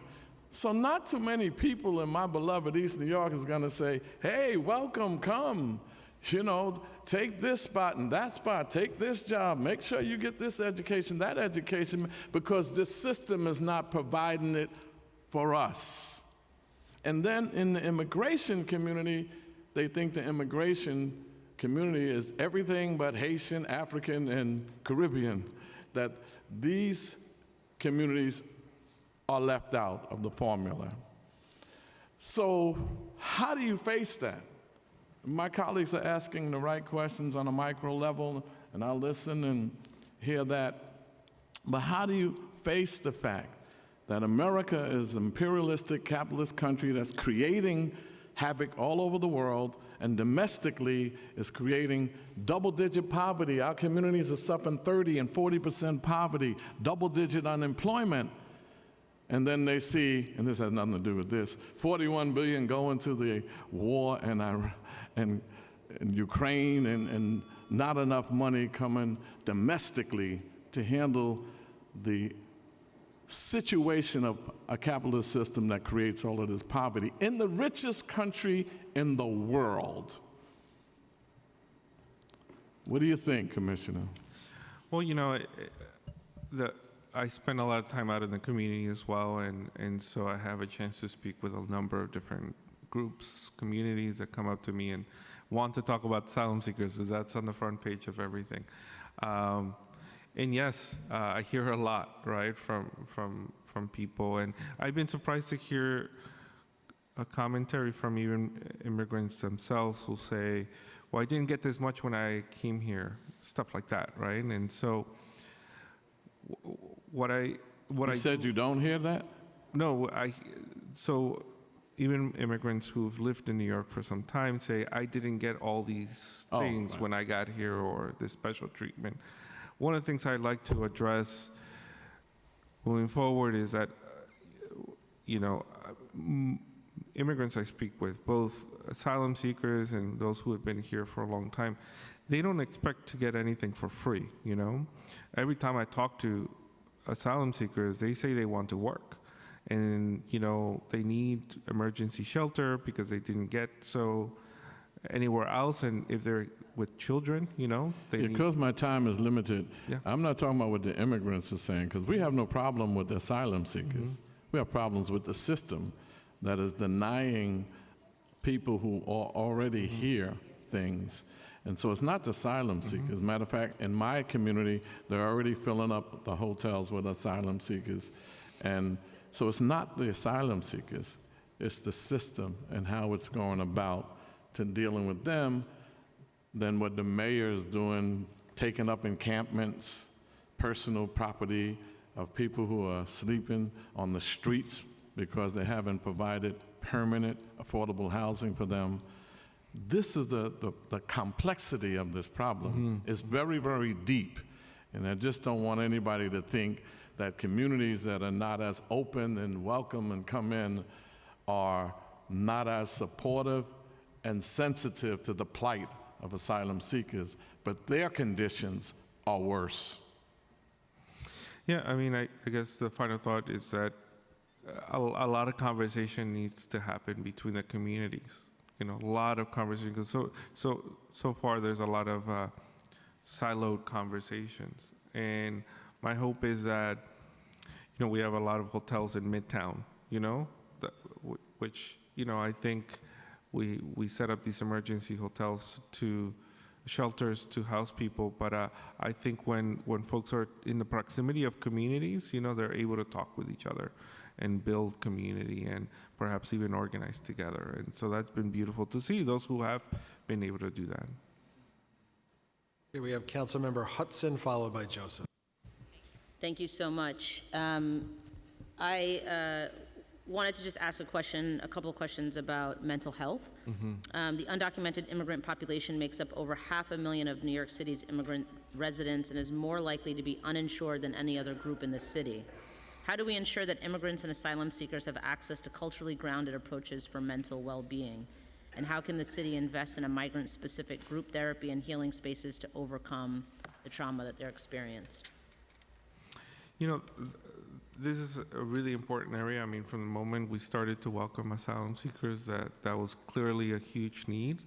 We've done some work with Department of Mental Health and Hygiene at the Navigation Center, where they provided social workers and support for people who are visiting our Navigation Center and might be in need to speak with someone. So I think, you know, that is something that we want to continue to provide throughout our HERGs and elsewhere where we are supporting asylum seekers. I mean, of course, NYC Care is available, and I'm a big champion of it. We work very closely with NYC Care, together with Dr. Vasan and other health providers and leaders. We've been advocating for more support from the state and federal government on this issue, but it certainly is a huge need because of what people have gone through. Absolutely. Do you know if there have been any spikes in NYC Care applications across the 5 boroughs? Have we? We don't have that data with us, but it's certainly something that we are working, not just to encourage people to sign up on, but there has been an uptick. I don't have the specific data, but there has been an uptick. We're in partnership with NYC Cares. In fact, this partnership began before asylum seekers started to arrive, Right. because what I wanted to see was other communities represented. And could you follow up with the specific data? Yeah, for sure. Okay, thank you. And sorry, just one other question. Do you know the estimated number of undocumented immigrants that are potentially left out of Medicaid here in New York City? Do we have that data? We don't have it with us. But you can follow up? Yeah, I'll follow up. But, you know, it's not clear on the NYC Cares data, so I'll follow up, you know, to see if there was a significant uptick or not. But this is in part, and I want to clarify, some of these asylum seekers are eligible for programs as they arrive because they're not undocumented. Like I said, Right. they are paroled in, so they are able to enroll in certain programs, at least for the time being. And then eventually they'll get on NYC Cares. Yeah. Okay, and then, sorry, just one last question. So we know that the NYC Care patients has increased, but if there were to be a drastic increase, what will be the impact on doctor availability and the quality of health care? Do you have any sense of that in your conversations with Dr. Bazan? I think it's something to consider for sure. NYC Care, again, is a program that was created specifically to serve populations that are not eligible for traditional healthcare programs, particularly undocumented, right? And if asylum seekers do become undocumented because they're ineligible for asylum or other immigration benefits, that needs to be considered. Great, thank you so much. Also been joined by Councilmember Velasquez. Now have questions from Councilmembers Joseph, followed by Krishnan. Thank you, chairs. Good afternoon. Good morning, Commissioner. I wanted to follow up on a quick question that Councilmember Lewis asked earlier. Why don't we have any data on Haitian national migrants? We have data. We can provide it after. I mean, I think I'm glad we're back to this. I think both the Haitian Response Initiative and the advocacy that went along with it is a model to follow, because as Tom mentioned, once the date was redesignated, a lot more Haitian immigrants were eligible for TPS and benefits. This is what we're trying to do for Venezuelans, Central Americans, even West Africans. The federal government has the ability to act on this, and this is why much of my emphasis has been on the federal government, because the Haitian Response Initiative has been a model, I would say. Just to summarize, we provide resources to a coalition of nonprofits that serve the Haitian community throughout the city. And this is one of the communities, like many others, that had been here before the asylum situation began, that we were actively supporting. But I think it's a model to follow. Thank you. Well, the crisis has been going on since 2021. Yep. We alerted the administrations, Councilmember Lewis and I. We alerted, but everybody was sleeping. How come city, state, and federal have not declared state of emergency for New York? Well, the state just declared it last evening, we're glad that's the case. Again, I think we do think that this is a crisis. I mean, if the president's calling it a chaotic situation, it sounds like a crisis. But it's been a crisis since 2021. Right. Says that the crisis hasn't arrived today or yesterday, since 2021. 2 previous administrations were alerted, and I don't think everybody was sleeping. And now the chaos is at our door, and we have to come with solutions, real solutions. So my question is going to be about education, of course. Adult literacy providers have reached capacity in stretching their already underrated costs to run the programs, yet OMB and DYCD continue to cut fundings for adult literacy. So how does this change the way in which Moya and the administration prioritize adult literacy services citywide? The migrants are coming, they have to find place for adult literacy. So how do we resolve that? Yeah, no, it's a great need. I know we've heard it from asylum seekers directly. We're still having ongoing conversations about all these various needs and long-term needs for asylum seekers, newly arrived immigrants. And we'll be working with OMB and other partners like DYCD to work through this. Again, it's an ongoing situation. Having to look at efficiencies, throughout the system. Chairs, can I ask 2 more? Thank you. Has Moya conducted an analysis on the impact of this cut had on immigrant New Yorkers who rely heavily on such programs to navigate city resources? We haven't conducted an analysis, just obviously we're interacting with asylum seekers and newly arrived immigrants who seek these services, and with, of course, providers. But data also drives policy. If you don't have numbers, you won't know where to put the needs are going to be. Can you tell us if there are any adult literacy classes available at each of the HERCs? I believe we're waiting for, just to go back on data, we're awaiting an analysis on a pilot program that had been conducted last. Is this in partnership with D79? Yes. Yes, and so yes, we have a number of services at each of the HERCs. Again, the system continues to grow, and I wish we can have these types of services everywhere, right? I would love to see the data on that. Thank you. Councilmember Krishna. Thank you so much, Chairs Brannon and Hanif, for today's hearing. Good to see you all. Good to see you too, Commissioner. I just have two short questions I wanted to ask. You've heard from my colleagues on a number of the serious concerns that we continue to have about the system currently in place for asylum seekers, shelter in name, but not in actuality in terms of the supports that the asylum seekers need, as well as the resources and services, and really how we in this administration need to do much, much more to help those who are coming here. And we in the council have been very persistent on this issue for a very long time. My two questions are, one, when looking at the mayor's preliminary budget and executive budget response, the one statement we keep hearing over and over again from this administration is that because of the number of asylum seekers who are coming here,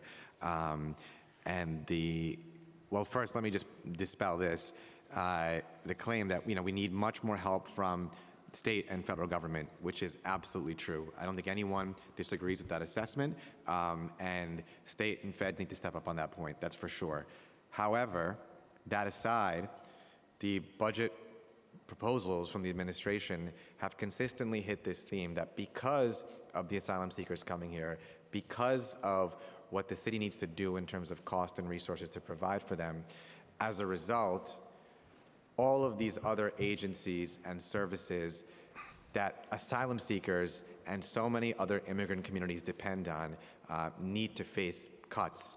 I don't see any increase in funding for, we talked about legal services and the complexity of asylum seekers' claims. I know that well. I don't see any increased funding for immigration legal services, whether it's for asylum seekers, for deportation defense.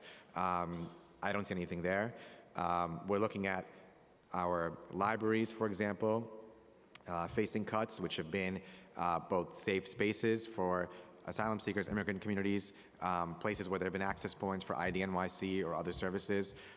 We look at cuts to CUNY and a massive scale back of early education programs that asylum seeker families with young kids would depend on coming here.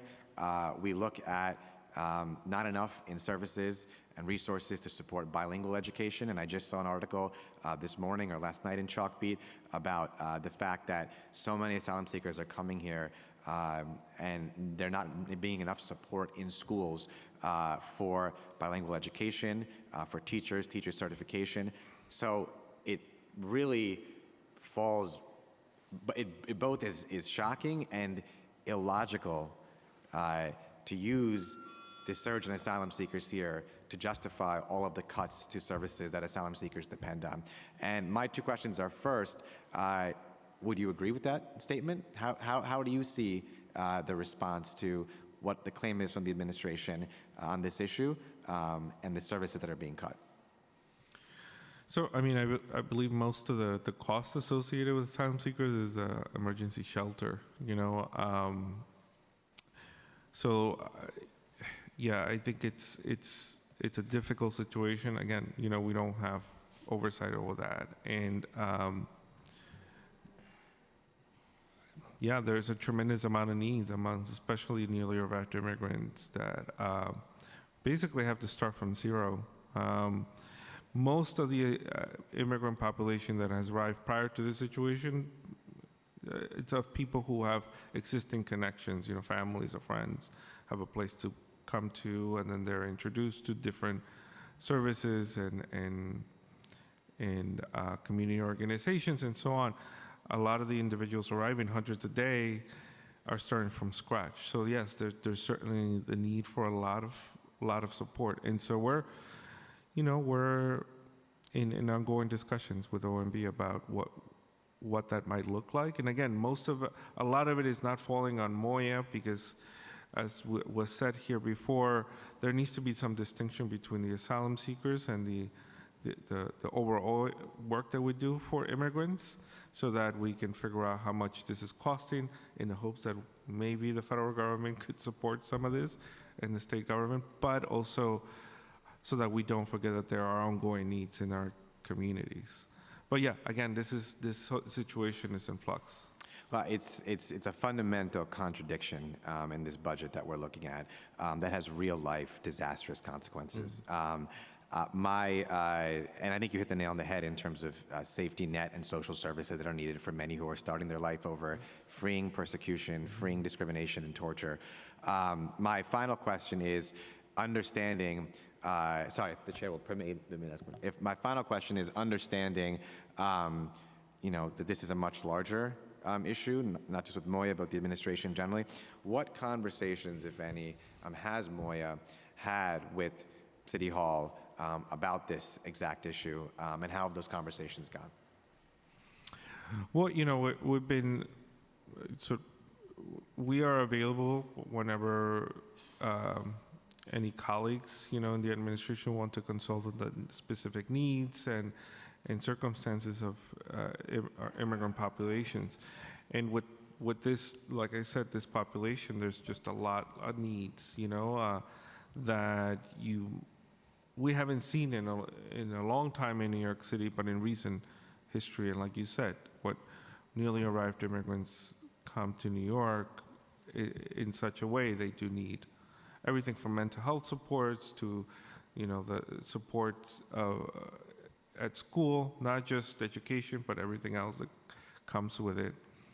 So yeah, we're being consulted on an ongoing basis. That's our role within city government. Thank you. Thank you. Thank you. I'd now like to turn to Promise NYC. The FY23 budget included a historic $10 million allocation to launch Promise NYC, which extends public childcare subsidies to previously excluded undocumented children. That appropriation was sufficient to fund 600 seats for the program's first 6 months. ACS and contracted providers have shared with us that the program has been extremely successful, and immigrant parents have been able to seek out and secure work, knowing that their young children are receiving safe and supportive care. This program ultimately saves the city money as these parents become more self-sufficient and less dependent on city services, such as shelter. In order for this program to continue year-round, $20 million is needed. Unfortunately, funding for the program was completely omitted from the executive budget. Does Moya support funding Promise NYC at $20 million in FY24? Well, prior to being commissioner, I advocated for this, and I think I think the program has been very successful, and it's amazing to have seen it happen. This program was pushed for because we saw this through the pandemic, right? The need. Absolutely. And then through recovery. And so, yeah, we're in ongoing conversations with OMB and with our partners, ACS, who has oversight of the program, consulted with us on it, and we're happy to support in any way, just like we are supporting other city agencies like SBS and DOB and so on, because these are the kinds of programs that they could be a model for the country. Absolutely. No, thank you. Your support and voice here, especially as an advocate in the past on the creation of opportunities for families with undocumented children, is so critical for this conversation. So it's really great to know that you've been advocating with OMB and the mayor to continue to expand Promise NYC in fiscal 2024. In its current existence or form right now, does the Navigation Center collaborate with ACS to process referrals made for childcare services? Currently, ACS is one of our sister agencies at the Navigation Center. So they do provide information to families with children about many different services, and they provide referrals and connect them with services there on site. So they are on site They are on and site. connecting families to the various providers? Yes. Okay, that's really great to know. And do they also operate out of the satellite sites, or is it just the central navigation center? Just at the Navigation Center, but the satellite sites and the Navigation Center work closely together. So if families do need that referral point, we'll make that accessible for families. Great. So now I want to move into continuing the conversation on legal services. And at our last hearing, we had some questions about how much the admin has spent on immigration legal services. Are you able to provide the numbers for FY23 in terms of how much was spent on immigration legal services, and then how much was spent on immigration legal services for asylum seekers? Do you want to take that on? No? Sorry, we have a stack of paper here. Appreciate that you're prepared. So I can start, I'll give you an overview in terms of the funding that has been allocated for legal services under MOYA, and this does not include all other legal services throughout the city. Currently, at MOYA, we oversee the Action NYC services, which is baseline at $7.9 million. We also have the Rapid Response Collaborative, that is also a baseline program at about $800K, as well as part of our legal services, as well as in NY citizenship that has been baseline at $250K. But I'll pass it on to Tom to talk about just the details about all these programs. Go ahead, Tom. And with respect to asylum seeker response, as mentioned previously, the city's allocated $5 million in new funding for fiscal 23 and 24. And then the $5 million allocation, we were told in our last hearing that this would be rolled out shortly. Has that happened yet? Did we miss out? No, we're currently finalizing for release. Okay, currently finalizing as in like, are we anticipating after June 30th, before June 30th? Prior. And is that $5 million the Pro Se Clinic program, Aslan, which is the Pro Se Clinic pilot Aslan? Aslan will be a sort of umbrella initiative involving multiple partners and perhaps some partners that are not directly funded but affiliated in an effort to maximize access to support and also coordinate across.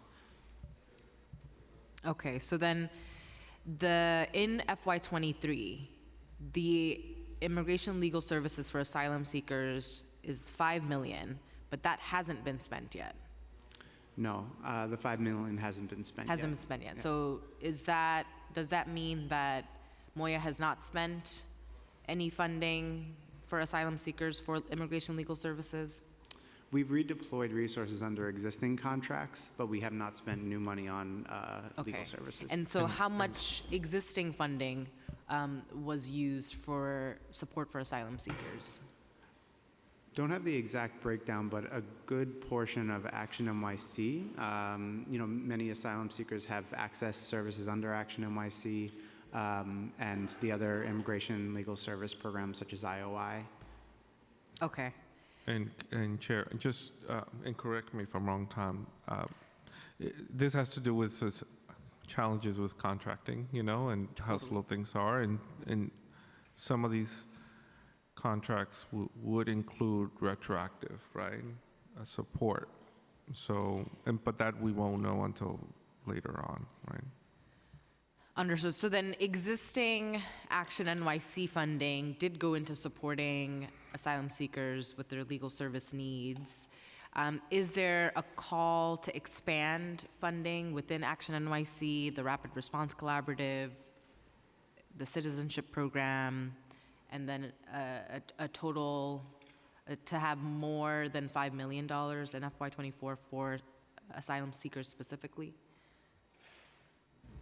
Well, part of the $5 million will go into some of the initiatives that you have mentioned, and we continue to assess the need, and we continue to be in close conversations with OMB to assess the need and be able to, to have enough resources to provide services. And also, just some of these programs were not designed or structured to do this kind of work, frankly, especially because asylum claims are seen as complex cases. And so we have a structure that was developed before the asylum seeker situation began. We are working through that, and I think, I understand providers have concerns about all the resources going to asylum seekers and not meeting the needs of other immigrant communities, right, that do not fall within that sort of newly arrived population.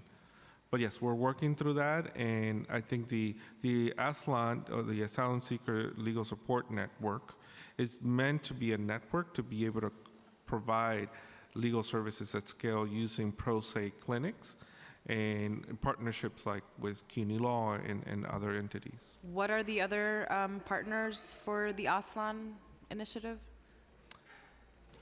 And is that within the realm of the $5 million? Yes. I see. Okay. So ASLAN, which includes the Pro Se Clinic, and then what are the other tiers? Yeah, not ready to announce the funded partners in the initiative. When we issue an announcement, they will be in there for sure. I can describe the overall strategy though. So it's maximizing access to quality information and public education about the various, immigration processes and applications that exist, forms of relief that exist, with self-help information, videos, how to complete your application, how to file it. So maximizing access to that via web and technology is priority number one. Training for community members and the individuals assisting them is another large component. And then coordinating access, large-scale access to individualized screenings and brief advice and counsel so that individuals can know, what's going on with their individual case. And then access, depending upon what makes sense for them, sort of triaging them into the appropriate service type. It could be pro se application assistance, it could be self-help materials, it could be fuller representation. So just to get this right, the $5 million is going towards the creation of the Asylum Seeker Legal Assistance Network? Yes. Okay, great. That's good to know. And then just to reiterate this question, have you all had conversations with HRA and OMB to increase Action NYC funding? We continue to assess, again, these Action NYC contracts are housed at HRA. That's where our budget is, part of our budget is housed, and we provide the programmatic management, and we continue to be in close conversations with both HRA and OMB to assess needs as needed. And we have informed our partners, so the Action NYC contracts that currently exist began on January 1st, 2021, and they're set to expire June 30th of this fiscal year, of this calendar year as well. The city will be extending those contracts for an additional 18 months, during which we will be engaged in a new procurement process to issue new contracts under Action NYC. Understood. And then is Moya keeping track of how many folks are being represented through Moya services for legal support? For Action NYC, more than 11,000 people received comprehensive immigration legal screenings and, in many cases, representation in their case in this past fiscal year. In this past fiscal year, okay. And then is that like an upward trend, or are you collecting data over the years to see Yes. the increase? Yeah, the contracted deliverables remain the same, but we see increased demand via the Action NYC hotline, and that information is reported in the Moya annual report each year. And then, but yet the funding will remain as is at 7.9 million for Action NYC, despite the sort of uptick in folks receiving services through this program. As Jesnia mentioned, the conversations are ongoing with OMB and generally regarding funding. The Action NYC amount, some of the $5 million for ASLAN, the Asylum Seeker Legal Assistance Network, will be added to certain Action NYC contracts. Great.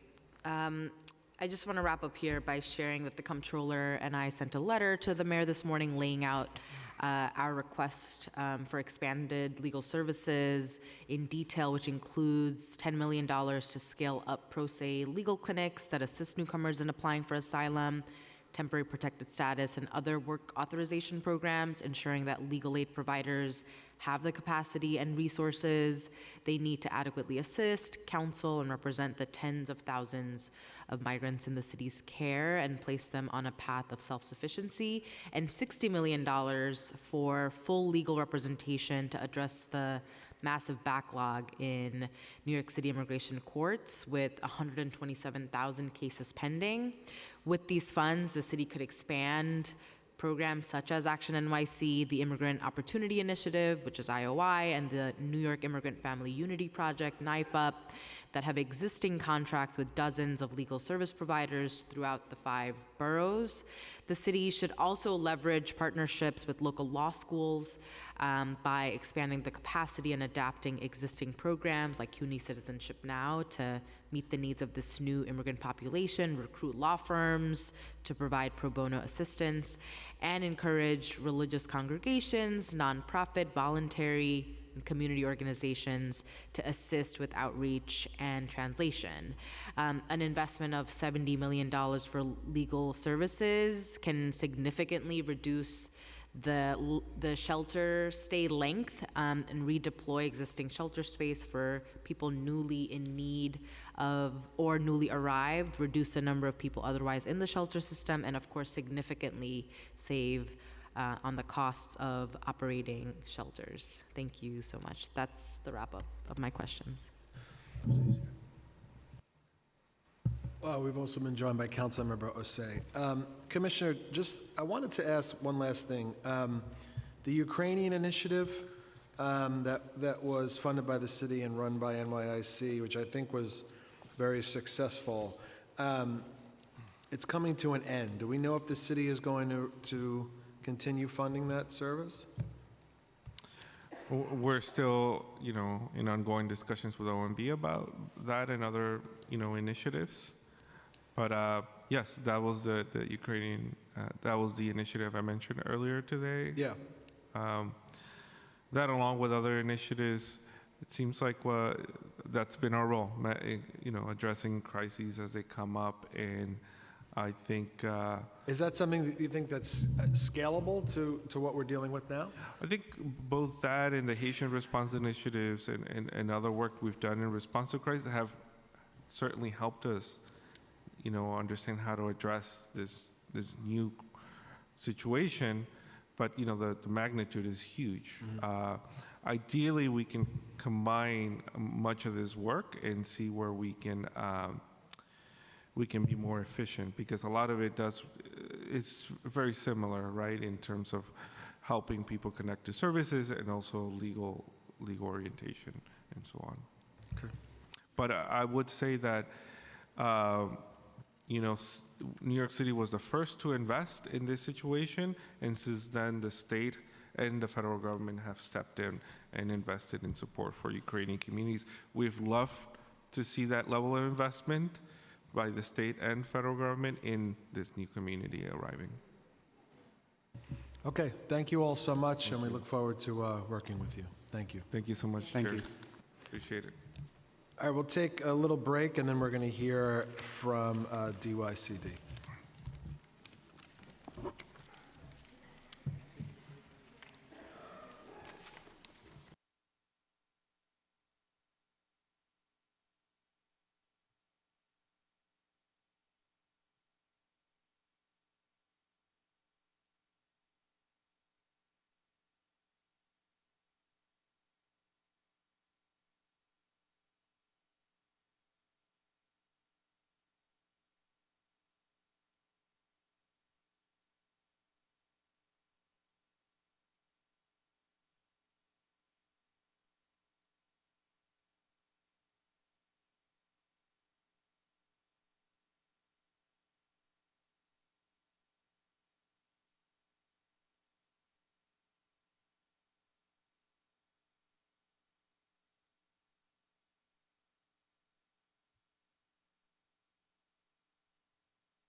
Good morning, good morning. Can everybody find a seat?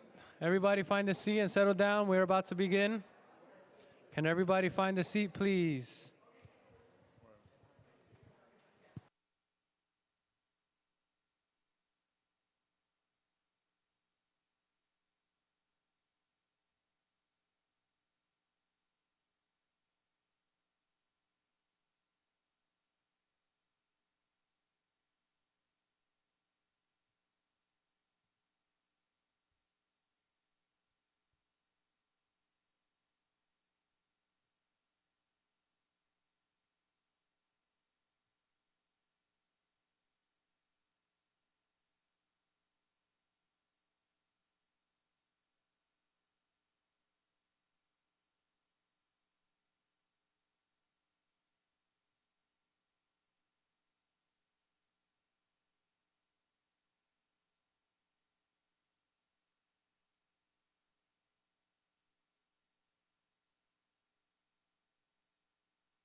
Okay, good afternoon. We're now ready to begin the final executive budget hearing for today, day 3.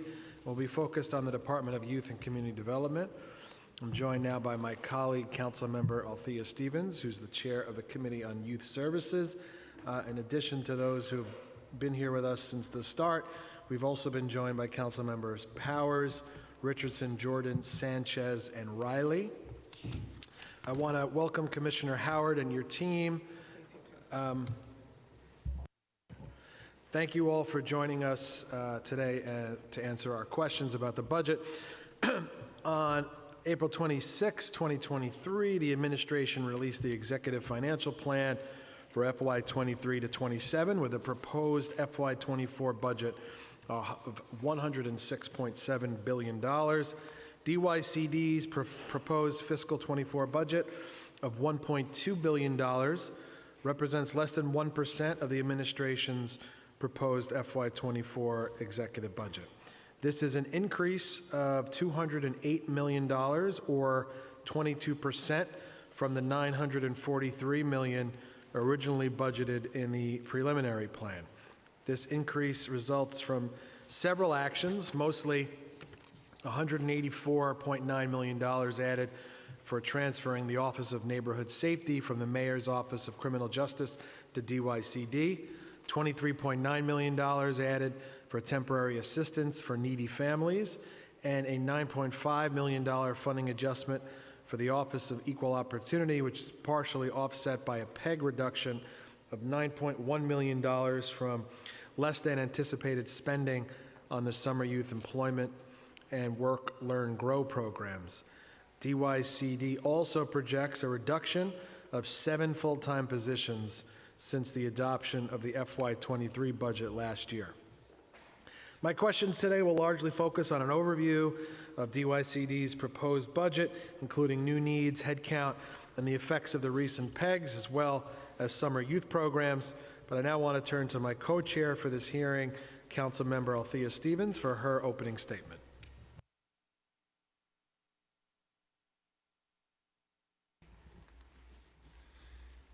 Thank you, Chair Brenner. Good morning or good afternoon. Good afternoon. No, morning. Oh, good morning. Thank you, Justin. I know, it's only 11:30. And welcome to fiscal 2024 executive budget hearing for the Department of Youth and Community Development. I'm Councilmember Althea Stevens, Chair of Committee on Youth Services. Today we'll be hearing from DYCD Commissioner Keith Howard, First Deputy Commissioner, and Chief Financial Officer. Thank you all for joining us. After discussing the fiscal 2024 preliminary expense budget for DYCD, less than 2 months later, we come together to discuss the fiscal 2024 executive expense budget, which stands at $1.2 billion, total head count of 544 positions, supported by $49.8 million in personnel services, and a total of $1.1 billion in other than personnel services. This fiscal budget is $20.2 million more than the fiscal 2023 adopted budget. DYCD's fiscal 2024 budget increased by $208 million, or 22%, from the $943 million budgeted in fiscal 2024 preliminary financial plan. The increase is a result of a number of actions. The most significant is with the increase of $184.9 million for the program transfer of the Office of Neighborhood Safety from the Mayor's Office of Criminal Justice to DYCD. $29.9 million for temporary assistance for needy families, and $9.5 million for Office of Equal Opportunity. Funding adjustments offset by a program PEG reduced of $1.9 million of less than anticipated spending for SYEP and WLG Work, Learn, Grow program. DYCD fiscal 2024 executive budget has one new need, Office for Neighborhood Safety overhead headcount, and I will like to know how this program transferred from the Mayor's Office of Criminal Justice and the impact of DYCD taking on this program. In a time when New York City has some of the highest unemployment rates for young people in the country, has the highest unemployment rate for young people in the country, and a significant increase of young people being arrested, it is unconscionable that we are or would be thinking about cutting funding for programs like SYEP and WLG and any other youth programming. Cutting SYEP and WLG after 1 year of expanding sends a message to our young people and family that we as a city are uninterested in actually addressing their needs. In the city's fiscal 2024 preliminary budget response, the council identified several areas of concern relating to the development, safeguard, education, and dependence of New York City's youth. The budget response included 5 priorities related to DYC with a total value of $46 million. I'm disappointed to see that none of this funding was added to the executive budget. For the thousands of children and working families my colleagues and I represent, the services are consistently fighting for at these hearings, SYEP, Compass, adult literacy, and runaway homeless youth, are essential to their daily lives. The time has come for us to do even more for the success of our youth and young adults, to invest in the programs that will make a difference for youth, to work over the summer, a safe haven to stay, a place to learn, to be equipped with the skills they can become productive citizens in society, translating into homes for themselves and safe places for recreation activities. As we come closer to the fiscal 2024 adopted budget, the council is working to ensure that city budget is fair, transparent, accountable to all New Yorkers. As the chair of the Committee on Youth Services, I will continue to advocate for accountability and transparency to ensure that the budget represents the needs and interests of young people, that the programs for the youth and young adults are equipped to serving everyone's in its needs. Everyone here in today's fiscal 2024 executive budget has a responsibility with the objective of best serving the youth of New York City. It is my expectation that DYCD will be responsive to the questions and concern of council members. It is my hope that fiscal 2024 budget adopted meet the goals set forth by council. We want to ensure that every youth and young adult program is provided with the necessities to meet the everyday challenges our youth face. I would like to take the opportunity to thank Kate Connolly, my Chief of Staff, and the entire A team back at the Home District Office, Sandra Gray, Financial Analyst, Ali, Unit Head, Christine Yemen, Counsel to the Committee, and Elizabeth Arts, who is homesick, and hope you feel better. And I would like to pass it back to the Chair. We've also been joined by Councilmember Farias. We're now going to turn it over to my committee counsel to swear in the witnesses for their testimony. Good morning. If you could raise your right hands, please. Do Do you affirm that your testimony will be truthful to the best of your knowledge, information, and belief, and you will honestly and faithfully answer councilmember questions? Commissioner Howard? Yes. First Deputy Commissioner Cheng? Yes. CFO Bailey? Yes. Deputy Commissioner Rattery? Yes. Deputy Commissioner Haskell? Yes. Deputy Commissioner Helbridge? Yes. Deputy Commissioner Bobbitt? Yes. Associate Commissioner Zhang? Yes. Deputy Commissioner Mulligan? Yes. Thank you. Commissioner, you may begin.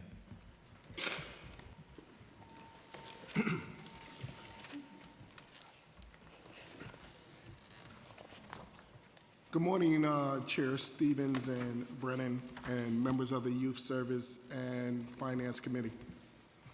I am DYCD's Commissioner Keith Howard, and I'm joined by First Deputy Commissioner Alan Chang and Chief Financial Officer Navita Bailey.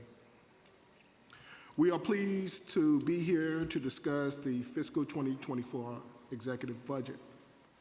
Despite the budget challenges we face, the executive budget stands at a record $1.15 billion, preserves all existing programming, and places DYCD in a strong place for a successful 2024. This is due to the administration's commitment to youth services and significantly lowering DYCD's PEG target to accrues and revenue maximization to avoid cutting our critical programs. DYCD's executive budget breaks down as follows. $891 million, or approximately 77%, is city tax levy. $7 million, or less than 1%, is state funding. $75 million, or approximately 7%, is federal funding. And $142 million, or approximately 12%, is intercity funding. We appreciate the Mayor and the City Council's strong support of DYCD's critical services to the city's young people and family. This budget ensures that young people will be engaged this summer and throughout the year. Summer youth employment. We're gearing up for the 2023 Summer Youth Employment SYEP. And this year marks the 60th anniversary of the program. A record 173,730 young people applied, and we are currently enrolling them into the program. Recruitment for work sites is going strong, with to date 8,137 commitments, including 64 for city agencies. To date, we have enrolled more than 47,000 young people, nearly 2 times more than this time last year. And we appreciate the City Council's strong commitment to promoting SYEP and hosting young people in their offices. Summarizing, we received 138,900 applications for Summarizing. As we discussed in March, we made significant improvement to the enrollment process. Families were able to apply anytime during the enrollment period process, no more first come, first served, and ranked preferences for multiple site locations.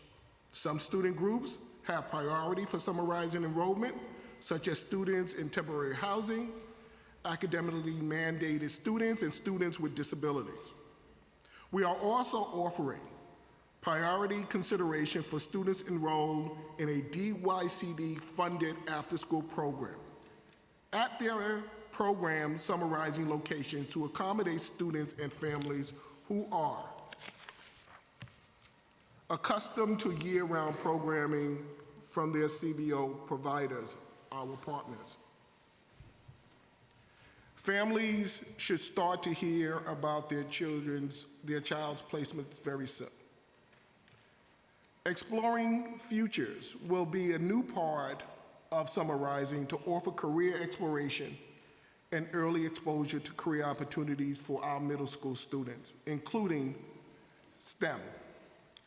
Exploring Futures will make learning and activities available to all Summarizing students in grades 6 to 8 Exploring Futures is a partnership of DYCD with the New York City Public Schools, CUNY Explorers, Expand ED, Schools, and Hats and Ladders. I also want to talk about the success of Youth Count this year, and most of the council, especially the chair, was involved in our Youth Count. Chair Stevens, I also want to give you two important updates since the April hearing on runaway and homeless youth services. A record 3,422 surveys were collected in January for the 2023 Youth Count. This is 334% increase from last year. I just want to echo that one more time. A record 3,422 surveys were collected in January for the 2023 Youth Count, a 334% increase from last year. In addition to the value of gaining information about where youth stayed overnight, the increase in the number of surveys mean that young people, hundreds of young people, learned about the RHY services available through DYCD-funded partners. The huge success in surveys is the result of some very, very hard work from the RHY providers, our RHY team at DYCD, our partners in the Beacon program, Cornerstone, CompIS, and of course, council members, sister agencies, and all other community partners to get the word out. It was all hands on deck. As you know, we recently hosted a feedback session with Youth Count stakeholders earlier this week, and the feedback was overwhelmingly positive. The Youth Count will be finalized in the coming months. The Office of Neighborhood Safety, this was mentioned just in the current reading. As you know, earlier this year, Mayor Adams entrusted DYCD with the Office of Neighborhood Safety, ONS. These programs are aligned with DYCD's mission and improves community police relations, reduce crime, incarceration, and diminish contact with the justice system. Included in the executive budget is approximately $185 million to support ONS contracts. We are pleased that the budget includes additional headcount to support this vital work as ONS transitions and continues to transition to DYCD. I want to thank the council members once again for the opportunity to discuss the executive budget, and my team and I are pleased to answer any questions that you may have. Thank you. Thank you, Commissioner. So DYCD's FY24 budget is $1.2 billion, increase of $20.2 million from the FY23 adopted budget of $1.1 billion. It's primarily driven by the $184.9 million transfer from ONS, the Office of Neighborhood Safety program, which is offset by reductions of about $165 million. So aside from council discretionary funding that typically takes place at the adopted budget, could you provide specifics on the cause of the reductions of those programs, and does the agency track the performance of those programs? Which specific programs are you referring to? We could start with the Office of Neighborhood Safety program. The Office of Neighborhood Safety program is transitioning over to DYCD. The 185 million is transitioning over into our budget. We submitted a new needs, and the new needs were actually approved. So when you talk about program reduction, could you just be more specific in ONS? So the ONS program is offset by program reductions of $164.7 million, correct? Right. Okay, so what are those reductions are from what? Good morning, Chair. Good morning. Brandon, I apologize. So I just want to make sure I understand your question clearly. For the FY23 budget, our budget really changed around $30 million. So I think we're having a little difficulty trying to understand the $100 million you're referring to. Do you want to understand the difference in our budget in FY23? Yeah, yes. So DYSD had a number of pegs that happened in the November and Jan plan. The November plan was primarily composed of accruals in our program areas. That was across in our Beacon, our after-school Compass. We've had accrual pegs in our workforce programs that's reflected in the November peg as well as in the exec peg. And so we had reductions in our workforce programs. Again, these are all accrual pegs, no major reductions to services. I think there was a reduction or a swap in revenue for the literacy program, and there was a reduction in some of our Compass programs. But ultimately, there was no major contractual reductions for our contracts this year, which we are very proud of in this fiscal climate, that we were able to meet with, in compliance with the city's goal to reduce the budget, but by doing so, not actually cutting any contracts.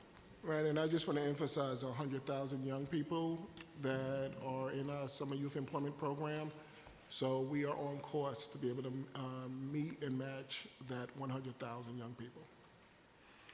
So your executive plan includes a new need for the ONS headcount, starting at 28 in FY24 and increasing to 62 in FY26.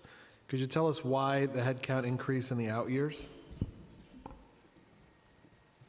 Well, I guess as we're rolling out the programs, we also have to be in consideration exactly what that programs in terms of the support that's needed for those programs.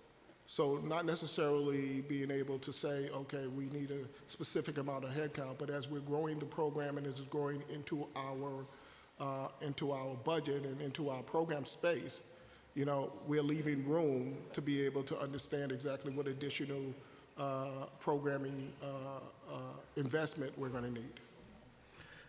Does DYCD plan to reach out to council members to assist in filling any of these open positions? Sure, absolutely.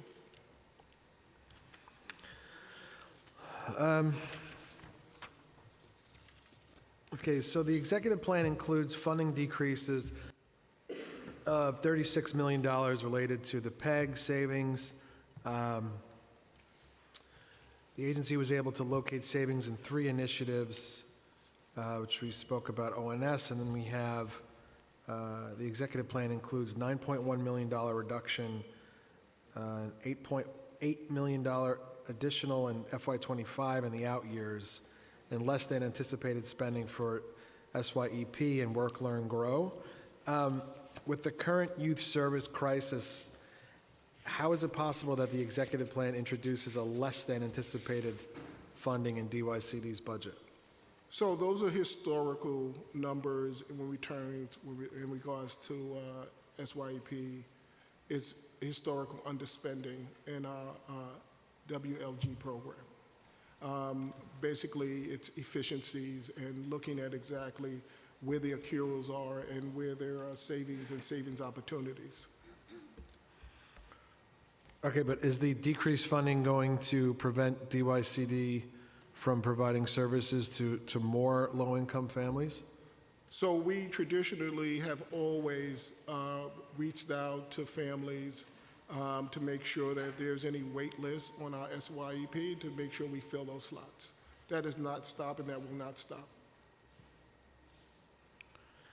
Were there any other new needs submitted by DYC to OMB that weren't included in the executive budget?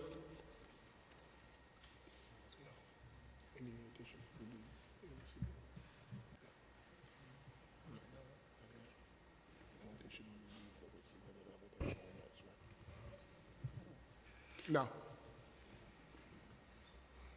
Okay. DYCD's executive plan includes funding for a total of 517 full-time positions in the current year, increasing to 544 positions in FY24. Has DYCD hired any of the vacant positions since the preliminary budget when the headcount was at 478? Sure, I can answer that question. So currently, we have 479 on board. We have 38 vacancies. of which 12 are in process of being hired upon. So we are making progress since the preliminary hearing, but we've been participating in a lot of the citywide job fairs and other things to get folks on board. Okay, but you've only brought on one new person since January? Not since the preliminary, we've netted only one new full-time headcount. Okay. But I also want to add, Chair, that, there are job fairs going on, and we're constantly involved in those job fairs that are being run by DCAS and other city agencies as well. But the plan includes funding for 517 full-time positions, right? Fiscal year's over in a month and a half. Do we think we're going to hire that many more people by then? That's our goal, and the 517 is also part of our FY24. It's included in the FY24 headcount as well, so this is not just... Well, it increases to 544 by FY24, right? Including the ONS headcount, yes. Okay, but if we've only hired one person since January, how are we going to get to 517 in a month and a half? That's why we're doing a full court press with the citywide hiring fairs, as well as other ways to bring in new staff, including participating in CUNY, partnering with CUNY to place folks here in the agency. And what about staffing for that deal just with contracting, with getting contracts approved out the door? Are we aggressively looking to hire those folks? How many positions do you have available there? We have, as of right now, we have 6 vacancies in our procurement shop.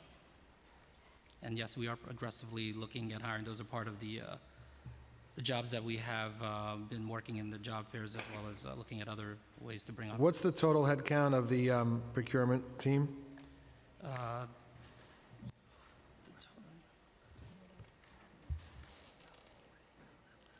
It's about 40. I don't have the exact number. Okay. I don't want to take all the time. I want to give it to my chair, but something about summarizing. What are some of the changes that DYCD plans to make this summer to enhance the program? So one of the things that I mentioned in my testimony is that we are, with middle school kids, we're doing a career exploration. I think that's a positive to be able to get young people into thinking about career and career exploration.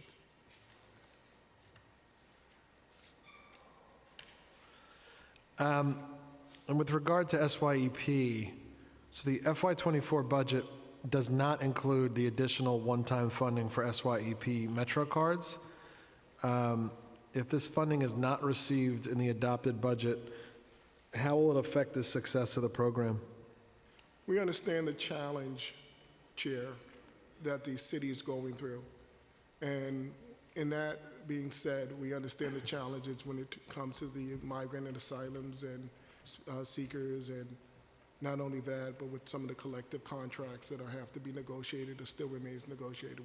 I'm hoping that in the adopted budget, that the council and the administration can come to some sort of resolution on that funding. Were all the Metro cards distributed to providers last summer? Yes. Okay, I'm going to turn it over to Chair Stevens. Thank you. Thank you. Well, now it's good afternoon. And I just want to start off by saying, I'm really excited to hear the numbers around the youth count. I know that was a huge priority, and even when we were out there, we felt the energy and the difference that was put into it.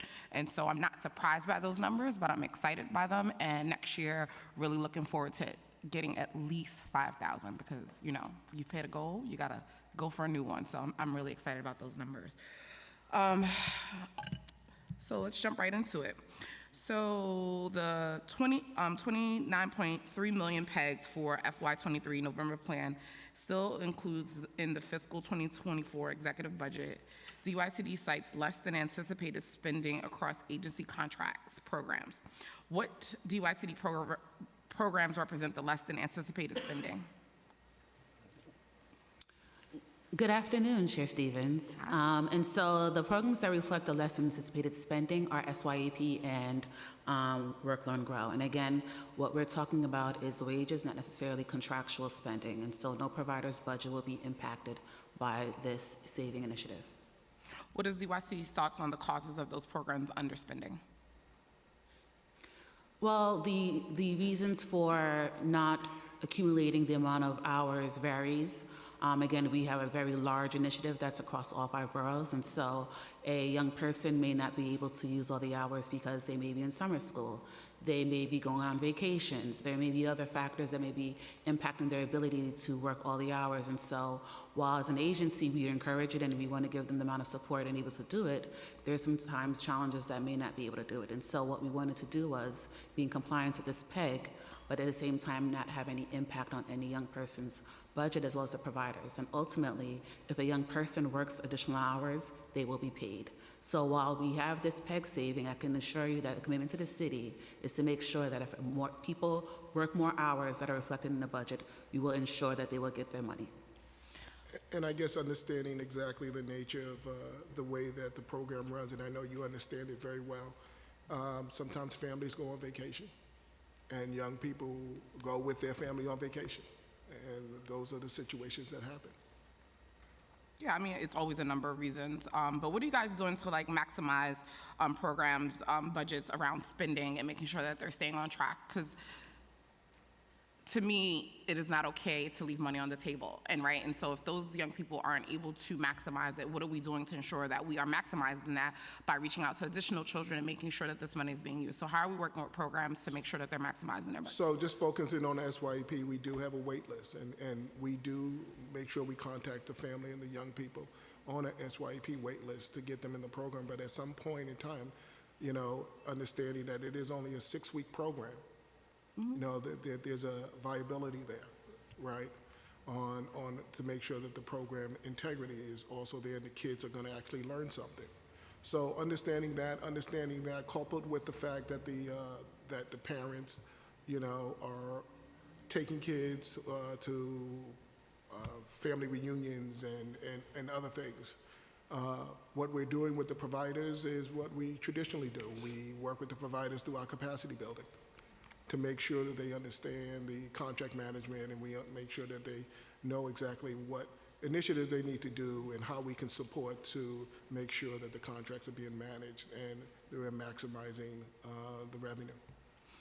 Yeah, I agree, and we also should anticipate, we know young people aren't going to show up, so then, are we encouraging providers to over-enroll and do those things so that they can be maximize the money? Because we know from numbers that we have some of the highest unemployment rates with young people. So, and this is, for me, seems like a running theme throughout city agencies where we're not connecting the dots because we have vacancies and then we have a lot of people who are unemployed. But for some reason, we are not able to connect the dots to ensure that we're maximizing these programs and getting them to the people who need them the most. And so I think that we really need to make sure that we're evaluating that and making sure that we're getting to those who need it, because sometimes, a lot of times, young people who are at greater risk are not the ones in these programs. So we need to do a better job. So I just want to take this moment to talk about the special initiative and what we're doing in SYEP to address those young people that are at risk. Val, you want to talk about the special initiative?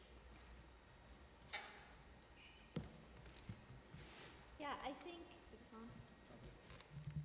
Yeah, as you know, I think we've moved SYEP over the last several years to be more and more targeted towards young people who need the service the most. So in our special initiatives program in particular, year over year, we've grown that portfolio and done special things like last year we started prioritizing all young people who live in NYCHA, whether they apply through a NYCHA-specific contract or through the lottery.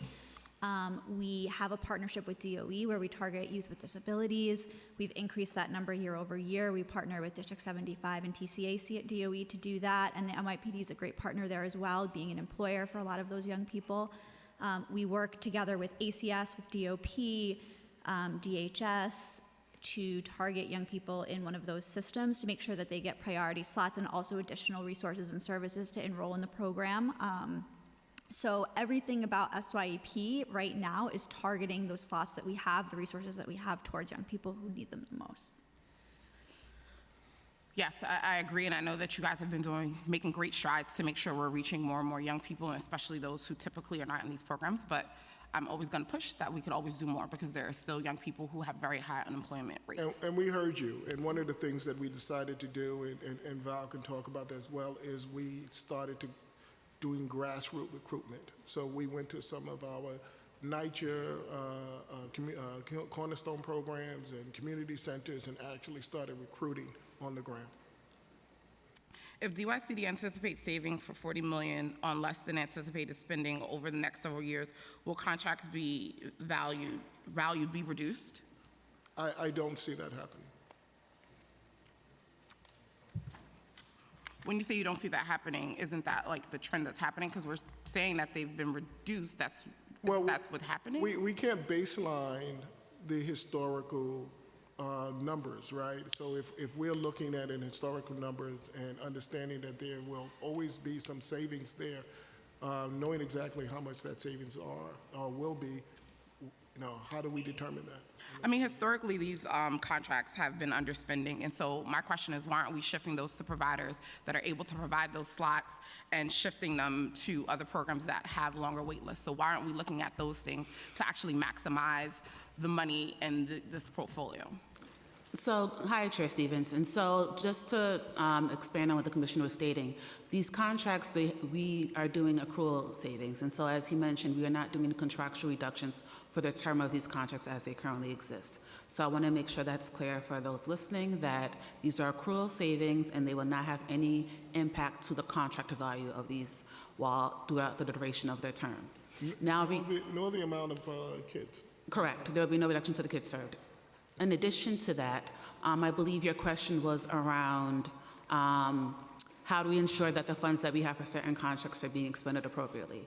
And so I can assure you that in the after-school portfolio, there are often contract changes to reflect less enrollment, schools that are truncated, schools that have closed, and those slots are then reallocated. In the SYP portfolio, throughout the year, given that's a 6-week program, there are adjustments made during that program period to ensure that slots are allocated in the best way possible. So we are monitoring it very closely to make sure that with the limited resources that we have, we are making sure that it's being appropriated to the right provider and the right community to make sure that it's being expended.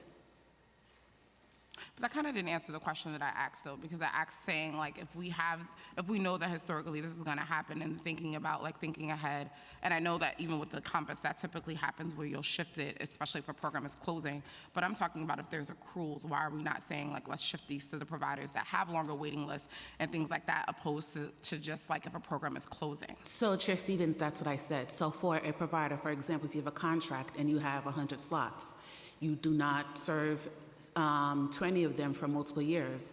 The team does look closely at to see how many programs are under. I'm not talking about for multiple years, and that's why I think we're not hearing each other. I'm not talking about for multiple years. I'm talking about for that program. Like, I'm not saying, obviously, for over multiple years, that does happen. If it's multiple years, you'll say, hey, you're not meeting your numbers year after year. We're going to shift these slots to another place.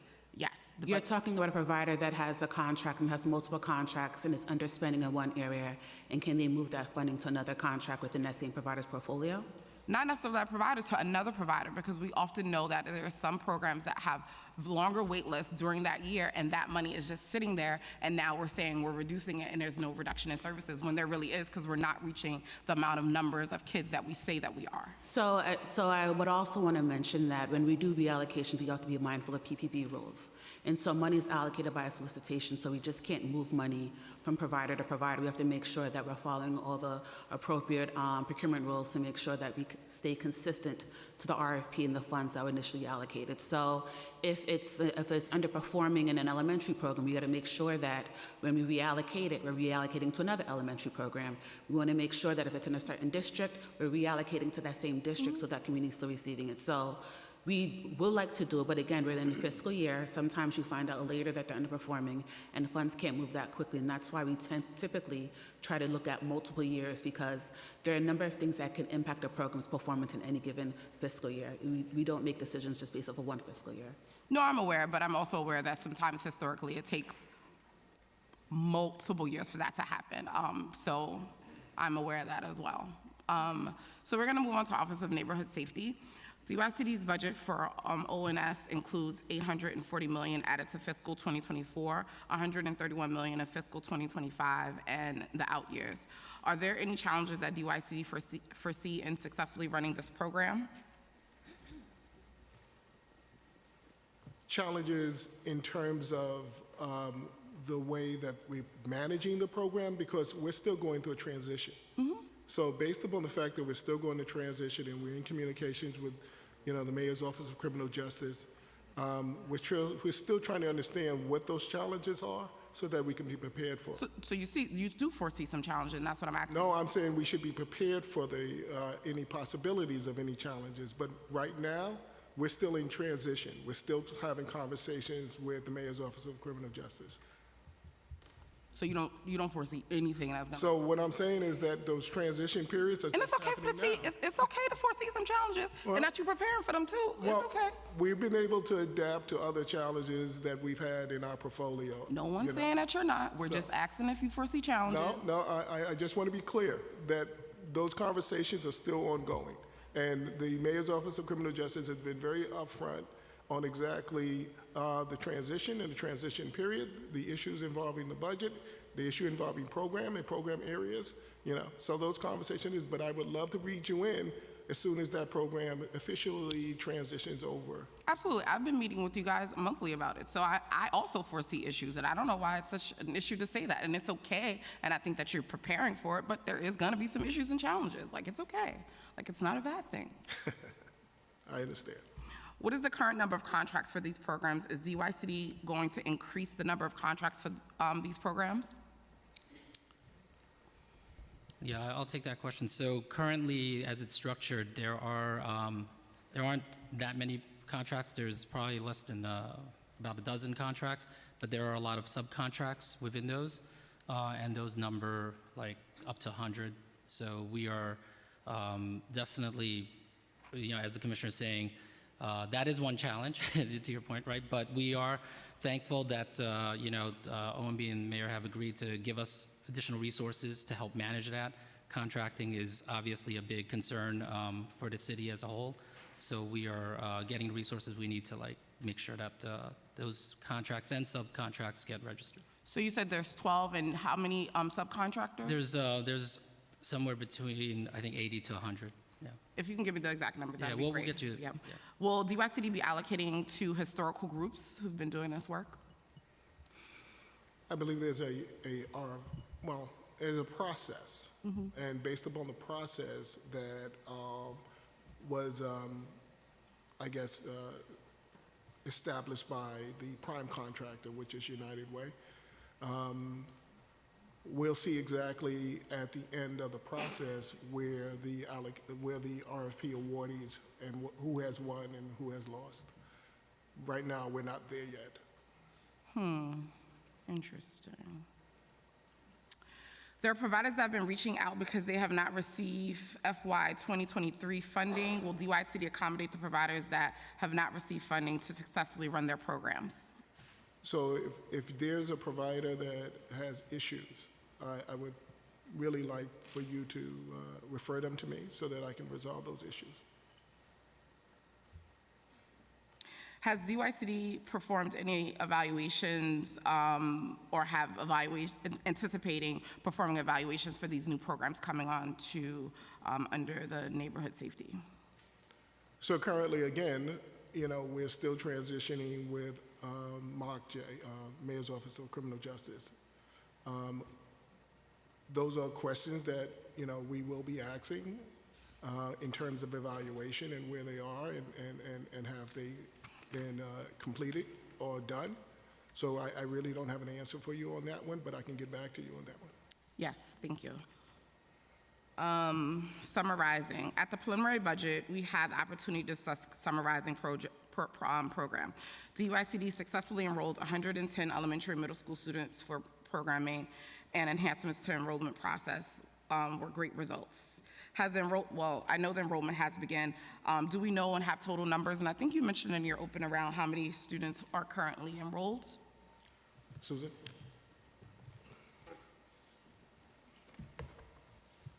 Good afternoon. I think the commissioner was speaking to Thank you. The number of applications, Yeah. roughly 139,000 summarizing applications to date. 39, okay. Okay, great. So we're surpassing numbers from last year. And I know at our last hearing, we started to talk a little bit about the matching program. Could you describe a little bit what that matching program will look like since we are changing from the first come, first serve? I think, I don't know if I can describe the technical details in detail, but I think Commissioner mentioned one of the big improvements was allowing people to have choice, to rank multiple choices, as opposed to last year when you grabbed a spot and it was gone. This way we allowed as many people who are interested to apply for the program, so that was a huge thing. Now the city's in the process of matching those young people, trying to maximize the number of first choices, if not second, third, down the road to make the initial enrollment decisions. So our priority areas also, as the commissioners testified, is students in temporary housing, students with disabilities, students in foster care, and additionally, young people who have a connection to CBO after-school program are being considered. Can you talk to me a little bit about what the process will look like to ensure that both principals and CBO providers are working together collaboratively around this matching process? The matching, the criteria, the priority areas of the matching process are complete. I think the period where we were working really closely with CBOs and principals was during that open application to make sure that families know, we did local outreach, we did site-based outreach to make sure that everybody knew the program portal was open and had an opportunity to apply. So who will be doing the matching then? The matching is a technical process. DOE is leading the algorithms that will assign people to their program locations based on the family choice and the priorities to make sure that of the 110,000 seats, they go to the young people who applied who are most in need. So this is going to be like computerized where people are kind of just matched to the system. This isn't going to be a conversation between CBO providers and the principal. Because that just sounds like there's going to be a lot of error for mistakes. We have a leadership team from DYCD, from DOE. We work really closely we've been, since the day one of the applications coming out, to see what are the trends, where are applications coming in, what do we need to do to be responsive to that. I don't think there's a place for local decision-making at that point, but there will be as we get further along. We may have seats still available. We want to make sure that CBOs and principals know how to get young people into available seats. It's possible somebody drops out, there's an available seat, and in that way, the local process will be very, very important. And I just want to add the collaboration with not only the New York City Public Schools, but with our CBOs, and specifically to Susan's point, localizing it so that the CBOs and the principals, along with the superintendents, and I'm going to add that as well, because in my conversation with the chancellor, we made sure that the superintendent was also involved in the process as well. So as far as the feedback that we're getting, so far everything is going okay. I'll let you guys know the feedback that I get, because sometimes it's always conflicting. So the next question I have is just around young people with special needs. Who will be taking on the lead to ensure that during the CBO time that students have adequate paraprofessionals and things like that on staff? Because last year that was definitely one of the issues that was raised. That is also definitely a true partnership. I mean, initially, CBO providers will be connected with families, trying to understand what accommodations young people need, whether or not they need a para. They may have special needs that require a certain focus and direction. CBO staff would be responsible for that. DOE is communicating with families to see who participating in summarizing may need truly additional support in the form of maybe a DOE-funded para, and that decision is being made with families, with the special ed team, with Department of Education. We also have great communication with DOE to escalate any situations that maybe weren't predicted, or maybe there wasn't a need that was seen, but after the program is running, we observe that additional support is needed, and we have a process for that as well. What does training look like for the CBO staff around students with special needs? I know that was another concern where a lot of folks last year said that they only got virtual training and didn't feel equipped to actually work with the young people and the needs that they had. I'm really excited to say, like, professional development has kicked off. Much of it has kicked off this week. That includes, I know this was important to you, like partnerships between principals and CBOs. Force partnership. Doing their collaborative planning, and also workshops for staff and leadership around supporting students with disabilities. We also, after the enrollment process, we plan to convene, we will be able to see, sites that have high number of students with disabilities may need additional support, convene them, see what supports they need, and we're happy to be having robust professional development this summer. I will be remiss to not ask this question that I ask every single time we talk about Summer Rising. Is there going to be consideration for community centers to receive the same rate increase as Summer Rising? I'm not aware we're preparing any amendments right now for community center funding, but we are planning supports. We've got, for example, I think this Thursday we're kicking off a summer meet and greet for community centers and Summer Rising providers to meet arts groups and other kinds of enrichment activity organizations that they can partner with to supplement the activities that they provide directly. I'm going to beat the drum that I beat every time, and at every hearing I will continue to do it. I do not think that we should be having programs that are doing the same work, making different pay. It puts programs that are in the same agency in a very challenging and difficult place, especially when staff asks to transfer to programs in the same agency because they have a higher pay rate. So I'm just gonna always do it until we fix it. So I'm gonna keep beating the drum. And we hear you. I know. Well, I'm gonna keep saying it though. So I'm gonna move on to adult literacy and ask a couple of questions, and then I'll pass it off to committee members, and then I'll come back for some more questions because we know I have a couple of them. Adult literacy, baselining funding for adult literacy, double baseline funding for adult literacy programs, and the council response to the mayor's preliminary budget in 2023 financial plan. Council called on the administration to include $13.5 million to increase the baseline funding for adult literacy programs to $27 million. The increase would double the level of investments per student in the upcoming DYCD request for proposal RFP. The executive budget did not recognize any additional funding for adult literacy. Can DYCD provide a clarification on the adult literacy on the number of seats funded per the current contract? Hi, Chair Stevens. The total amount of seats per contract is 16,340. I'm sorry, say that again. I'm sorry, I didn't write. 16,340. 340. Thank you. What is the current head count for this program? 15,132. How does DYCD propose to address the needs for adults, New Yorkers, and asylum seekers? I'm sorry, Chair Stevens, I want to just provide a little bit of clarification. Regarding the head count, there are 5 head count associated with this program with DYCD. Okay, do you want to go through the 5? No, I don't have that in front of me right in front of me. Okay, so you can send this to us after. Will do. How does DYCD propose to address the needs for adult New Yorkers and asylum seekers who desperately need the benefits of language access programs? So we've been actually just providing the adult literacy to our HERC. And in addition to that,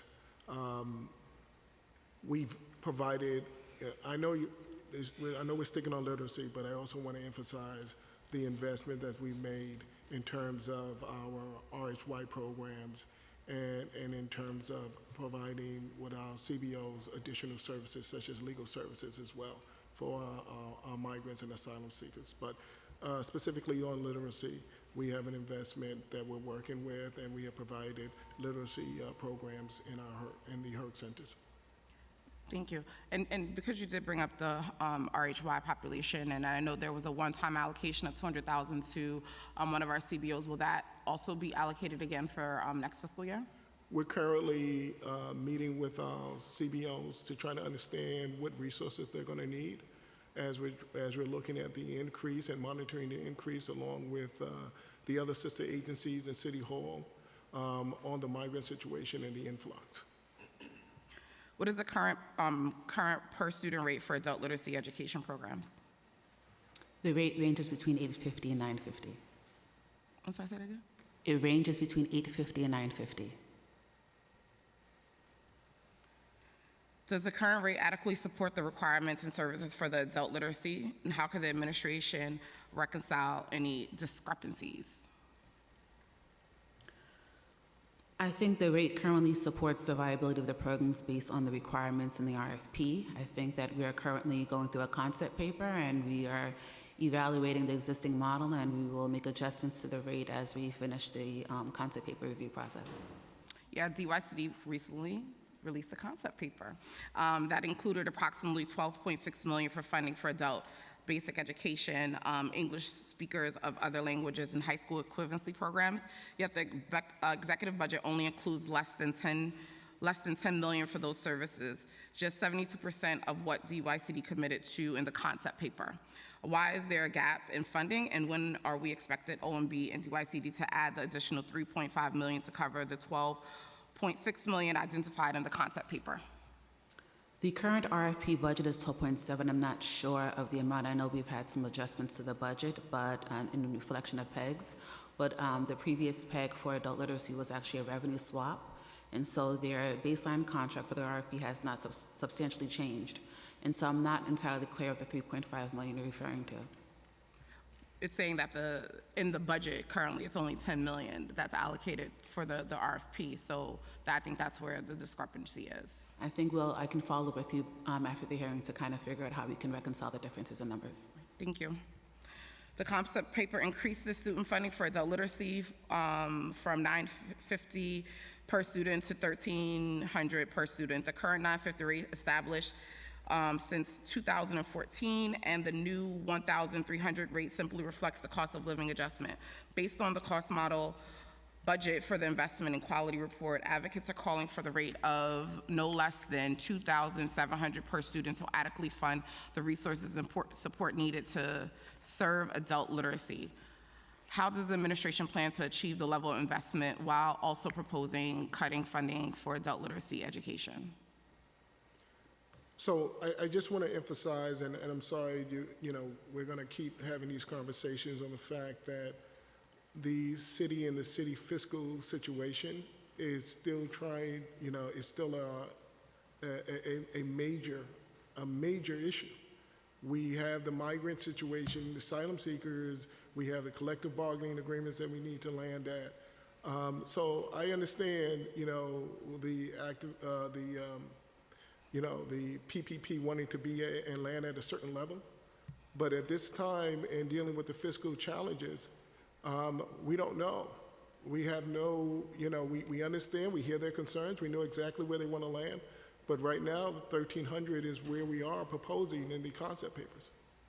So I just want us to make sure that we're understanding that if providers are saying that they need one thing and we're not even close to that, because if we're at 1,300 and the providers are saying they need 2,700 per student, that's a huge discrepancy. Like, that's not like a couple of dollars. And so I think we also need to understand what quality of program that's going to be and what that's going to look like. And so for me, yes, we are in a crisis, but we find money for the things that we deem important. And so for me, this is important, especially when we have an influx of folks who are going to need these services. So we have to make sure that we're finding a balance and we're also pushing back. And so yes, we're in a financial crisis, but we're finding money for the things we think are important. And clearly this is something that the city is saying is not important. No, I don't think the city is saying that. I think that what we need to also understand is the quality of our programs. And I think that the adult literacy programs and the literacy programs are quality programs. Absolutely, they're quality programs because the providers are doing the work, but we should also pay people what they're worth. Like, it's not okay for us to say that, oh yeah, they're great programs just because the providers are putting in extra work. They're working overtime and doing the thing. So I think we have to, that is not okay. That is not okay for us to just be like, oh, well, they're good programs, of course, because they're being overworked. Understood.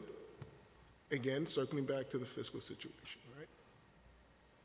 We find money in these budgets for the things that we deem important. And to me, that's saying it's not important. Chair Stevens, I just want to elaborate that the 1,300 reflected in the concept paper is an increase from the 950. And so while it may not be at the 2,700, we are substantially increasing the current price per participant. And the city has released a wage enhancement initiative. And so while it may not reach to the level that the providers are asking for, I think the city is trying to make an effort to, recognize the changes in the financial climate in the city while still trying to manage the fiscal obligations. We're trying.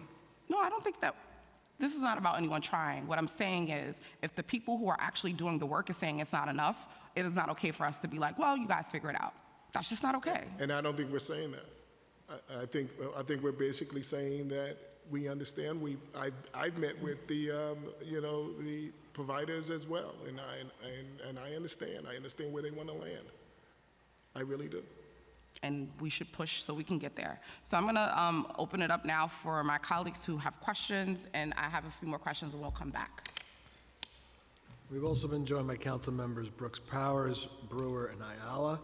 First question will be from Councilman Osei, followed by Barron. Thank you so much, chairs.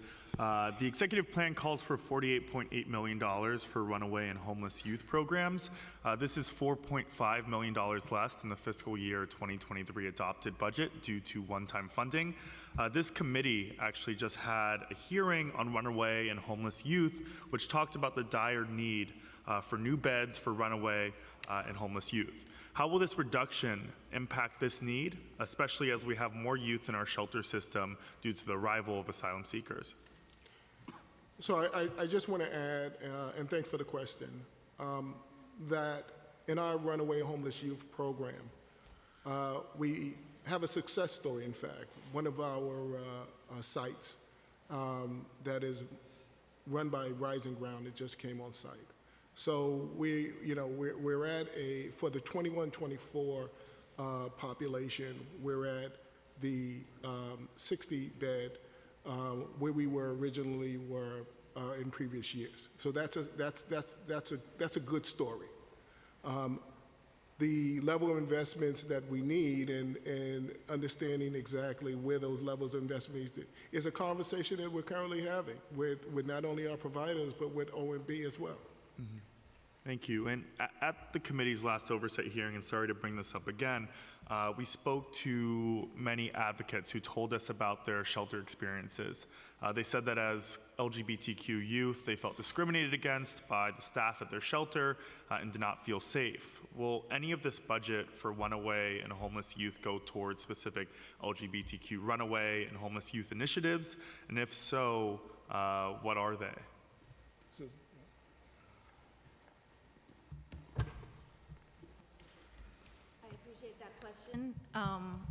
And I appreciate actually the opportunity to maybe add some clarification. I remember the communication in that hearing, and I wanted to just express how we've had tremendous growth over the last few years of our runaway and homeless youth. We have about 50 residential sites, we have 813 beds, and I think that the drop-in centers and the residential programs are widely seen as warm, welcoming spaces, in particular providing specialized service and support for LGBTQIA young people.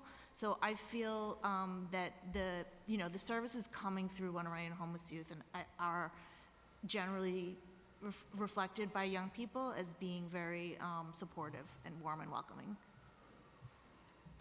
Okay, and is there any money in the budget that it goes towards specific initiatives for LGBTQ homeless youth, or? Yes, over the course of the years, baseline runaway and homeless youth program funding has been targeted toward specialized services for LGBTQ youth. Now it's part of our baseline programming for both residential programs and drop-in centers, and it's part of the culture, training, hiring, staffing support that is throughout the system. Okay, thank you, chairs. Councilmember Barron, followed by Riley. Thank you. Commissioner, you mentioned three times about the fiscal condition of the city, and I know you're parroting what the mayor has said, but there are differences on that. The fiscal condition of the city are big differences. You mentioned the asylum seekers. He says $4.3 billion we need for asylum seekers. Not true. $3.1 billion, $1 billion coming from the state, making it $2 billion, and another $800 million is coming from the feds, $1.2 billion. You mentioned the unions settlement, $4 billion. Some people think that's a bloated number, and in fact, there's been a $4.1 billion unexpected revenue increase, and there's $8.3 billion in a reserve account. So when you speak about the fiscal condition and why you can't have more money, I understand what you got to say, working with the mayor. It's not true. Fact of the matter is they have more money than what they anticipated, which is why the budget went from $102 billion to $106 billion. And we're not in the kind of crises that the mayor is manipulating the agencies into thinking you got to do these cuts to the agencies to take care of the asylum seekers. Not true. That's number one. And I suggest you research it. Don't take my word or the mayor's word. Just research it, and you'll see that is not the situation. You have a Republican, conservative mayor that's putting forth an austerity budget that balances the budget on cuts, as opposed to, and then they make you say pegs, savings, cuts. I want to ask you a question about the summer youth program. That's been a pet peeve of mine since I've been in the city council under Bloomberg and my wife under de Blasio. Never do the right justice for the youth in the summer.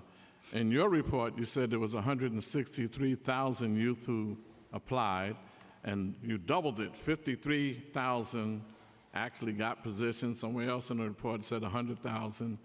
That's ridiculous. We need jobs for our youth, not just during the summer, but what about the rest of the year?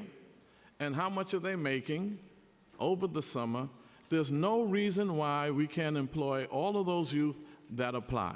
I want to know, what would your calculation of the amount of money would be for 100, and let's just say 200,000 youth, because there are a lot of youth who don't apply anymore because they never get the jobs.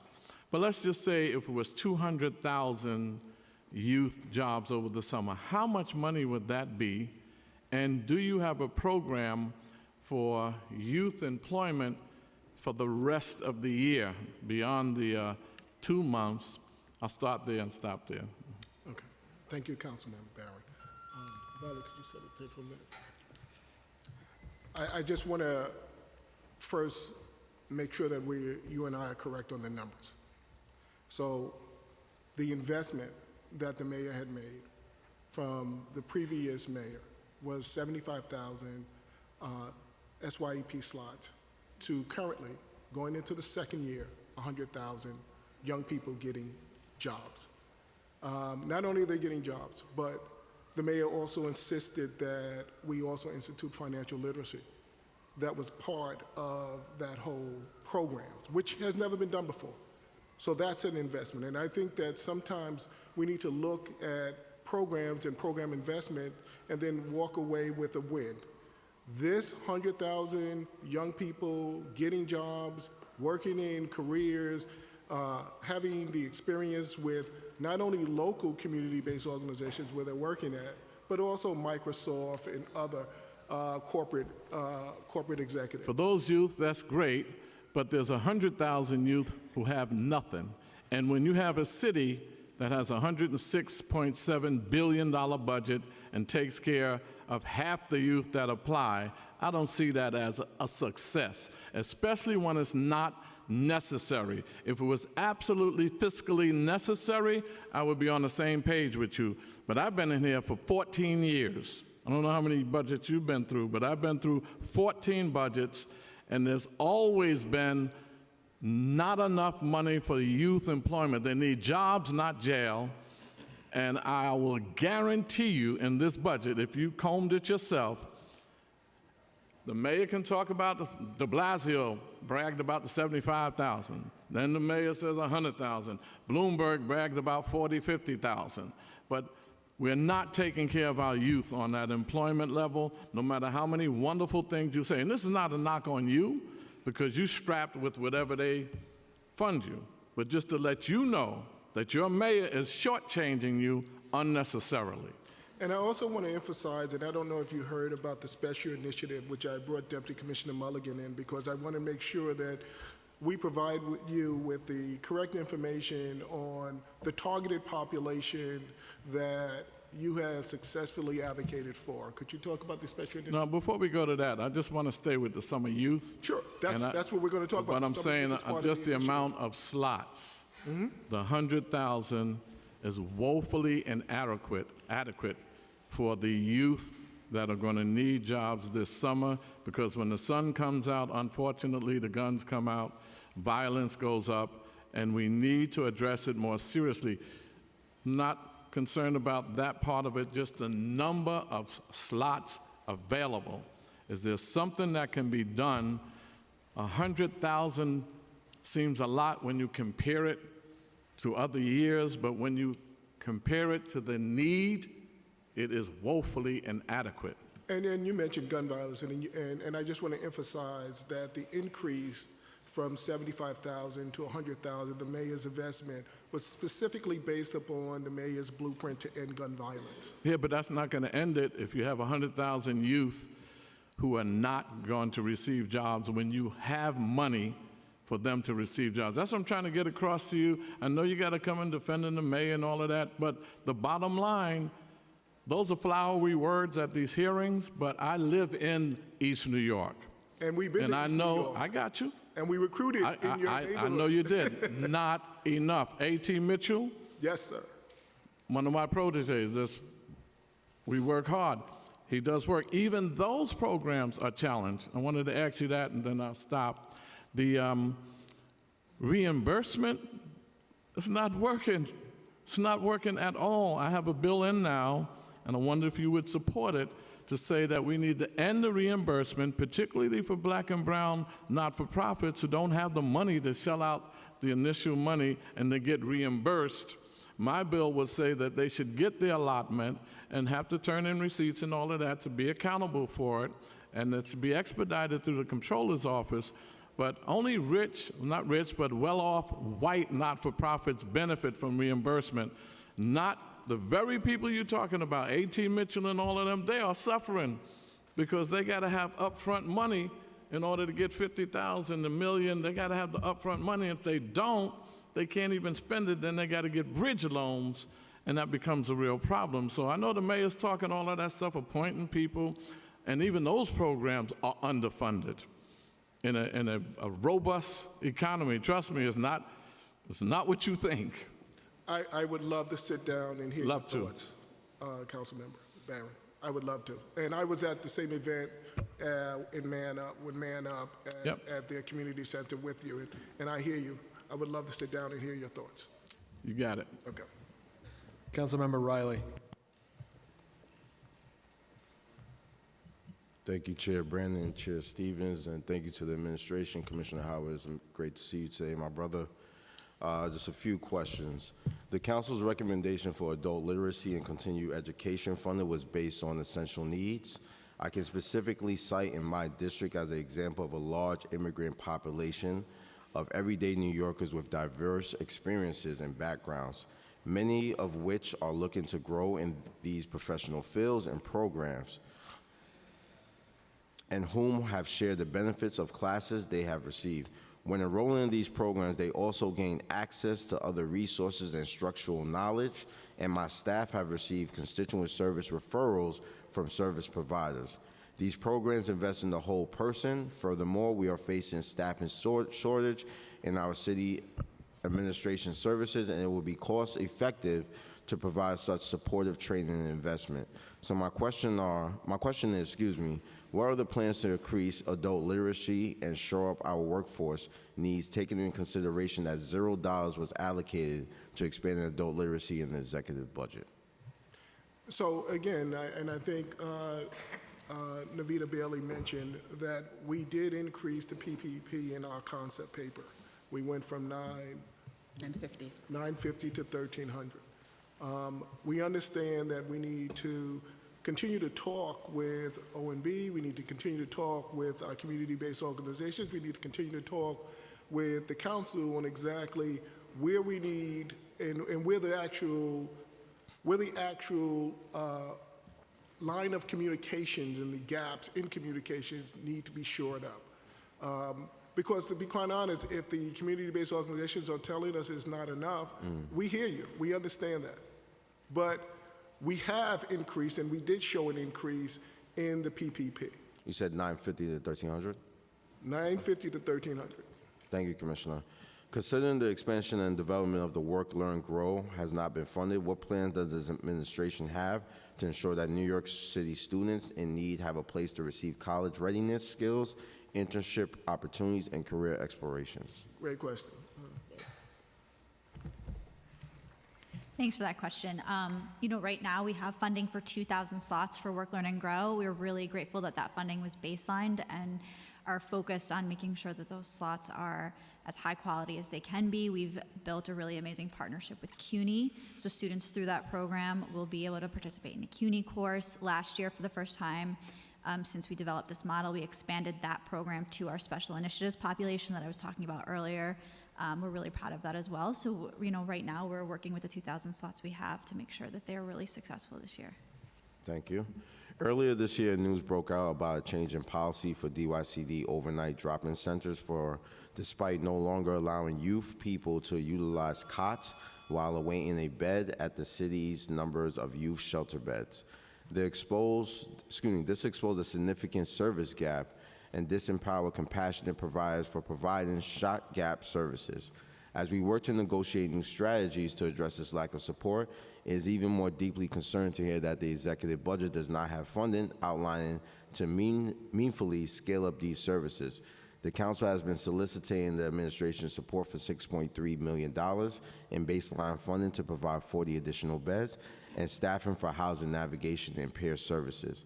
Is there any particular reason that this funding was not included, and what does DYCD plan to provide as an alternative for crucial housing and safety services? The overall goal is always stable housing, right? That's the overall goal. We have, and I just want to reemphasize, because I did mention this before, that we had a provider that just came on board. So now there has been, and we've scaled up to where we should have been and where we're at, which is 60 beds for young people 21 to 24. We're in communications with OMB, trying to understand exactly where we need to provide and what the funding looks like, for additional beds. So we are in talks with OMB. Those are all conversations that are ongoing. Thank you, Commissioner. I'm Chair? sorry, I have a quick question to follow up to Councilmember Riley. So at the April 24th hearing, we know that 15 beds were taken offline, and we're at 45. Were those 15 beds put back online yet? Yes. Thank you. That's what we're referring to. But we're at our full 60 We're at our capacity. full 60, yes. Chair Stevens, can I just have 2 more questions, please? Of course. Thank you. Summarizing, I'm sorry I stepped out. I don't know if Chair Stevens asked this question. Sure. But last year I did have a concern about the lack of space outside for students to have open space to utilize because a lot of the schools they were renovating. I did see in this year in my district per se that some programs were moved to other schools that had outdoor space. Was that your solution of how DYCD addressed this issue? And did you guys do it citywide? I'm going to take credit for it, but I'll let... Well, I think I'll take credit because I'm the one that mentioned it last year. Absolutely. We did get a, can you hear me? We did get a question earlier about the locations, and all of that is taken into consideration. Good outdoor recreation space, adequate space to have young people in the schools sharing cafeterias, computer labs, theater spaces. So yeah, absolutely, that's a priority. And if you hear anything in your community, I know you've had personal experiences, we'd love to hear about it. And I'll share the credit with you, Council Member, because when I went to your office, that was one of the things that you mentioned. Thank you, Commissioner Howard. And just 2 last things. Summer night lights. Saturday night lights. I'm saying summer night lights. Saturday night lights. Is there any plan on expanding the program to include swimming programs?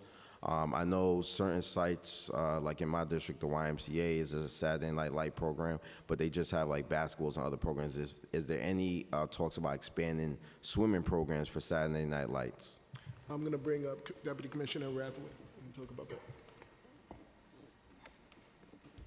Good afternoon. It's your favorite topic. Oh, I thought the button was on. Good afternoon, Councilmember Riley. Hi, how you doing, Darryl? That is an amazing idea.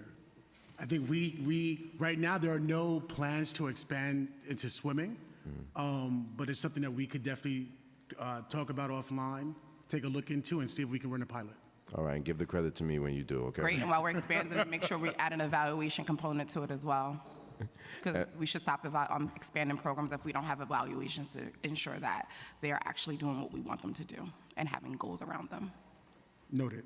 And lastly, the Beacon programs within my community. Commissioner Howard, I just want to make sure that we're following up with that. The capacity space for the Beacon programs that are inside of the schools, just making sure that we're allowing the Beacon programs to have that. So just want to follow up with you on that. Yeah, we have a meeting on the books with the superintendent in your district to make sure that those programs not only have adequate access, but that they can be right-sized to make sure that those programs are functioning, and that the New York City Public Schools is also, as a value partner, is working closely with the CBOs to that run the Beacon program to make sure that we have no issues. Thank you, Commissioner. Thank you to your team, too. Thank you, Chairs. Councilmember Lewis, followed by Ayala.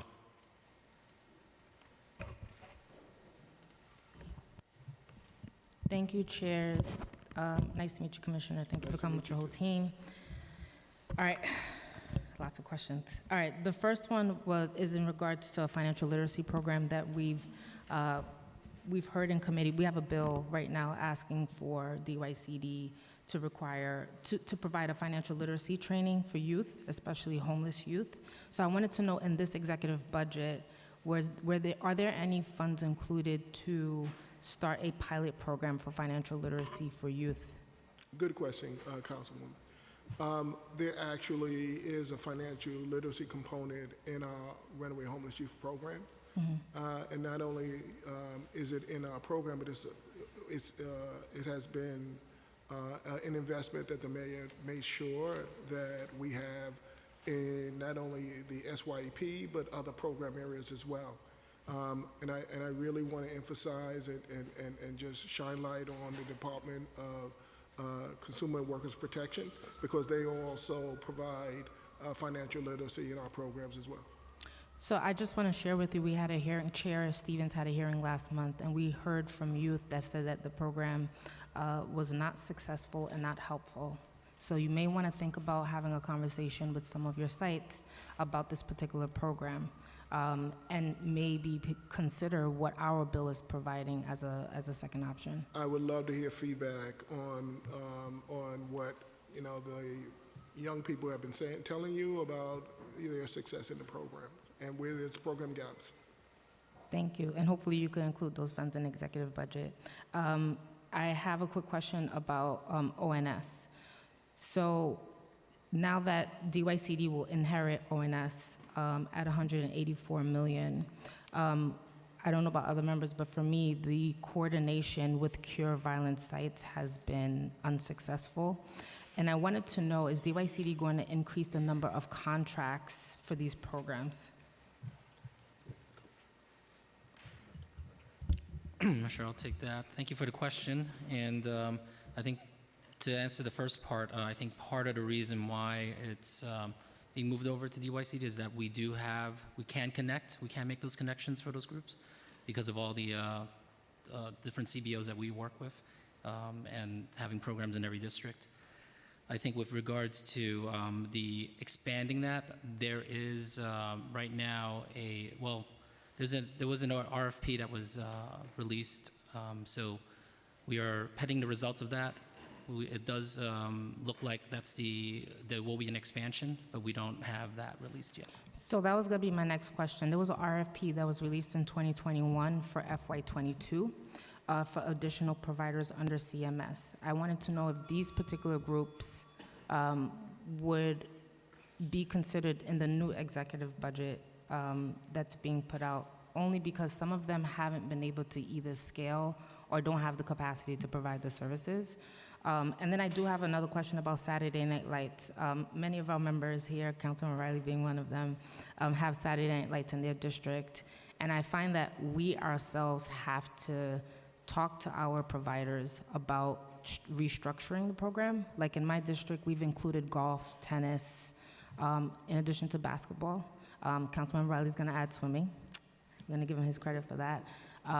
I wanted to know if this is something that you all are considering for the executive budget, and how much additional funds do you think would have to be added in order to provide a myriad of programs under Saturday Night Lights? I can only answer, I'll answer the first part, which was your ONS question regarding the FY21 RFP. So those groups who applied, they are still being considered. So they're part of this process of when we finalize the awards, they are under consideration as well. When are we going to hear back about that? Because we've been waiting very soon, close we to 2 hope, years. Right, yeah. I mean, we're hoping those contracts will start, July 1. So we expect to finalize this in a matter of days. Not. And we have a high level of confidence that we're going to be able to maintain the continuity of service. Thank you. And regarding the expansion of Saturday Night Lights? So I think when we talk about programs, right, we have to make sure that the programs, to Councilman Riley and to your point, have enriching programs that are going to attract young people. And I think when we sit down and talk with our community-based organizations that are running those programs, if you know of and you can discuss with us exactly what your district and what those young people would like to see, we would love to hear from you. We also need to know from your agency the evaluation component that Chair Stevens mentioned. I think that's really important for us to include. Yes. Thank you. The chair had made it very clear. Thank you, Chairs. Councilmember Ayala, followed by Carr. Thank you, Chair Brannan. I have two questions. One is regarding the summarizing program. Do migrant families qualify for summarizing? And if so, do they get priority as a result of their temporary housing status?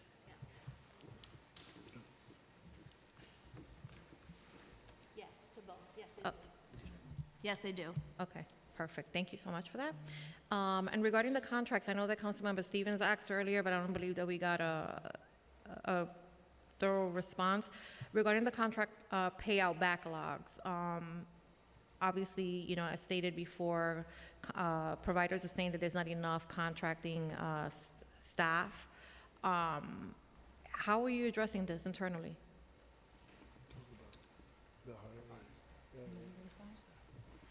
Are you referring to provider staff or No, I'm referring staff to what's inside yes. YCD? Yes. So thank you for that question. I may have fumbled a little bit earlier in the answer, but I did want to basically provide some more background to this. So coming into this year, DYCD, like a lot of other city agencies, lost a lot of staff, and our attrition rate was probably over 2%. Since January, the attrition rate for our agency has been hovering around 1%, which is a lot better.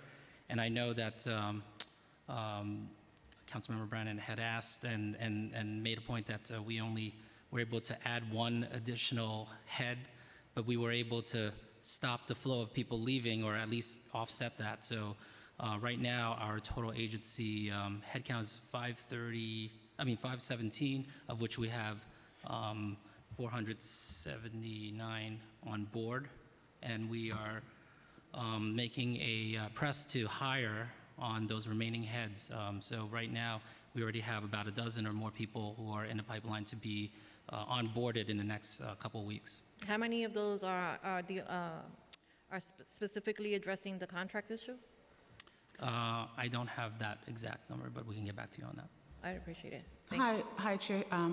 Hi, Vila. Yes. Hi, this is Navita. I just want to expand that DYC over the last year has made a lot of effort to improve our contracting and registration for our providers. I'm proud to say that in FY24 continuation, we have about 650 contracts that needed to get registered. We sent out about 90% to providers, and so we're doing everything that we can to ensure that we can get these contracts registered on time. Additionally, we had the allowance amendment, over 1,000 contracts. We have about 90% registered already. I think only 500 are left that need to get registered. So we are making a lot of efforts internally to streamline and synthesize and figure out ways to improve our processes and create efficiency so that providers can get paid on time. And as Chair Councilmember Barron mentioned earlier regarding reimbursement, DYC also initiates a 25% advance to every contract. We don't begin a recovery until January. So ultimately, for providers submitting invoices timely throughout the year, by January, they have 75% of their contract available, even though in theory they could only have 50% of expenses. So as a city, we're doing everything that we can to ensure that there's cash flow available, and we're trying to get contracts registered. No, I appreciate that because I'm sure that you've heard other nonprofit groups complain about the same thing, and they've shared stories with us about having to seek out grants and loans to be able to pay staff and to be able to meet their their mandates. So it's obviously something that I get it. Like every city agency is really going through it this year. It's been a really rough ride. And I appreciate your participation in the DCAS hiring halls. I think that those are going to, those are great and offer us an opportunity to really hire up citywide. But this is really, it's essential that we pay our providers, as quickly as we can. Thank you. Councilmember Carr. Thank you, Chair Stevens. Commissioner, I wonder which of us was more surprised to learn you serve in a Republican administration today based on earlier questions. I think probably it was me based on this year's budget, but I just wanted to focus a little bit on the Staten Island perspective. I had written to you and we exchanged correspondence on the adult literacy concept paper, and I shared my concerns about whether or not it was going to effectively serve Staten Island. And when I say that, I mean specifically that the Staten Island portion of those expenditures would be administered by Staten Island not-for-profits. I think all my colleagues share the view that local providers know their neighborhoods best. And so I was just wondering if you could just relay a little bit more about how that situation has evolved since December when I last heard from you about it. I'm just going to bring Mike Bobbitt, the Deputy Commissioner, here because when you and I corresponded and my communication to the team, it was very, very clear to make sure that Staten Island is represented, especially when it comes to adult literacy. So he can talk about exactly what we have done. Thank you. Thank you, Commissioner, and thank you for the question, Council Member. So following up from what Commissioner Howard has expressed since the council paper was released and we articulated an equitable funding formula, we have made some revisions to the way we think about that equitable funding formula, and so there will be representation across all 5 boroughs, which will be then articulated around when we do release the actual RFP. And we understand and appreciate what you and other advocates have said about representation. I appreciate that. And when is the RFP likely to be released? Later this summer. Okay, great. And so I again, and I share that view and concern across RFP processes we heard you. agencies, and I appreciate your hearing me on this one. My other question is about, we talked a little bit earlier with your earlier answers, reimbursements for providers. DYCD does a great many contracts with local not-for-profits. Many of them are all volunteer institutions, and the back and forth paperwork from grants from council member offices often take a long time. So I was wondering if you could kind of elaborate on maybe what's changed since your tenure began about how you're trying to do that processing better. And I know you're not the only piece of this. Mox has its share of this process as well, but I'd love to hear from you, your perspective. And thank you, that's a good question. So when I got appointed, one of the first things that I instructed the first deputy commissioner to do is to bring in an independent firm to do a soup to nuts review of our contracting process, to make sure that we're looking at areas in which are creating barriers for our community-based organizations, barriers that are not rested in, in law or statute, but barriers that we have put and is creating financial gridlock. So we have successfully been going through that review, and we've been making changes in our contracting process. And I can honestly tell you that our providers are going to be able to see, a better streamline to make sure that their contracts are getting registered on time and that they're getting payment on time as well. Could you just elaborate a little bit on the partnership with Mox in terms of that part of this, like how you feel about that's going once you kind of hand the baton off to them, and if you feel like there's some more sort of downstream improvements that are required? So and I just want to emphasize, and just excuse me to just veer a little bit to say that the mayor had made sure that all city agencies are not working in silos. And one of the excellent relationships that we have is with Mox, Lisa Flores. So we're constantly on the phone, just exchanging ideas and understanding exactly how to better connect and how to better to, connect our resources to ensure that contracts and providers are getting the things that they need. So I would say the relationship has gotten better, the interconnection has gotten better, and the communication and the streamlining has gotten better. That's good to hear. Thank you. Thank you, chairs. I would like to acknowledge Councilmember Wan, who just joined us, and Councilmember Brewer. Thank you very much. And I just want you to know that last year we had a great summer youth employment program student, and we hired her, and she's running the district office. So it works. That's why we need more. And I also want to just say, in terms of financial literacy, I know you have many programs, but the best financial literacy program in the city of New York is World of Money. And if you don't know them, then you should talk to Sabrina Lamb and work with her. I would just get rid of all the rest of them. I'm sorry. I am interested, and also you're doing a great job at the Hercs, but I think everybody's interested in this financial literacy. You're hearing it from many people. So just so I understand it, so you're saying, and it's great about the concept paper, so you have 12.6 it was in the concept paper needed, 9.1 has been allocated, so that's not the full amount. How do you advocate yourself? We can do the same for the balance. And then I know it's good to go from 950 to 1,300, but it was much higher, I think 2,700 or something to that effect. Financial literacy, 2.2 million New Yorkers, adult New Yorkers, need basic education, and we're only doing 4% with the programs that we have. And of course, we have 60,000 people who are here who need financial literacy. So how do you go about advocating for that, or even just trying to get the 3 million and change to be part of the concept paper and to get that out the door? I know what OMB is like. I've been around even longer than Barron. So I get it. I've heard this conversation is like, I can do it in my sleep. But how do, all your programs are good. You need more money for everything. I'm the first to say that. But financial literacy right now, what are we doing? So I just, and I'll have Chief Financial Officer Navita answer the budget question for you. But in terms of programs and across program areas, I can honestly tell you that is a high priority of the mayor to make sure we can put money there. Make sure that financial literacy is across program areas. Okay. So here are two things that are happening. One is with our young people in our summer youth employment program, every young people that goes through that program has a financial literacy component.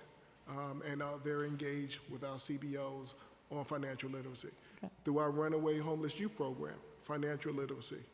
Now what you're going to be seeing in some of the new RFPs are two things. One is in terms of mental health across the board, and those components that are those populations that we feel that needs to have an investment in financial literacy. You'll see that in our concept papers. Okay. I think that's all great. Quality counts as much as the program, though. So yes. I'd like to hear more about that, because Councilmember Lewis said it wasn't good. I'm just saying. And I want to hear what she has to say. Where those program gaps are. Okay. What about my literacy money? 3.5. So you referred to 3.5, and I know that was mentioned earlier, and I think it was, and I was here, but I want to emphasize it. Go ahead. Understood. And so I think that throughout this year, there's been one reduction to the literacy program, and that was in the November PEG, I believe, and it was around 2.2 million, and a portion of that was a revenue swap. And so we have not made the appropriate technical adjustments reflected in the budget, so the budget's a little bit understated. But ultimately, there's not a substantial difference in the funding for the adult literacy program. So I think what I said earlier was that I think we can talk offline to figure out the differences, and we can kind of reconcile the differences, but it's not a $3.5 million. I mean, we need more money for literacy, though. It's not even what you suggested in the concept paper is adequate. You know that. I can say it. Maybe you can't, because OMB is always hovering. But this is a huge need. It's almost catastrophic as we sit here today. I mean, I hate to think what your waiting lists are. I know what they are in my neighborhood, so.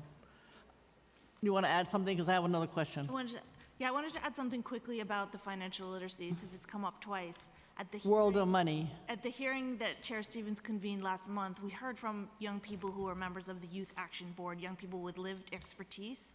They participated in a stakeholder engagement process for RHY that resulted in the financial literacy initiative that we launched this year with DCW, a high-quality financial literacy program. So I think while they were reflecting on their experience, their past experiences, they also should have been taking credit for the good program that has launched. And I just wanted to clarify that feedback about the program wasn't about the program we launched this year. Congratulations. I'm sorry, I have a question just to follow up around the literacy.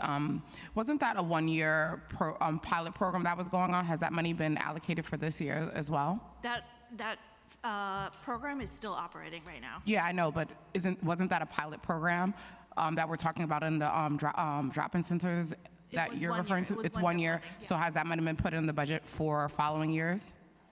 So it's just a one-year program currently? Currently, it's fitted for 1 year. We're still in ongoing conversations with OMB regarding out-year funding. Okay, I just wanted to make sure, because we're touting it as a great, successful program, but I just wanted to be clear that that program is only a one-year program, and we have not had any money allocated for it to continue. But one of the things that I do want to emphasize is the work with the Department of Consumer and Workers Protection, who is also supplementing and working with us and the population that we just talked about to make sure that... Absolutely, and I think everyone thinks it's a great program, but there's no money allocated for it currently to continue, so want to make sure that is clear. Okay. I have two other quick questions. One is on evaluation. I know it came up earlier, but not now. But can you give to us at some point the programs that you evaluate, how you go about them? Now, I'm talking about outside evaluators, not internal. And I assume you do some of that, particularly with your new Office of Neighborhood Safety. Are you doing evaluations like with CUNY or academics in any way? We've had conversations with some of the academic partners, like John Jay and Vera, to see exactly how an evaluation process would look. Okay, because I think that's important with a new program, but particularly with that program where we're so concerned about the outcome.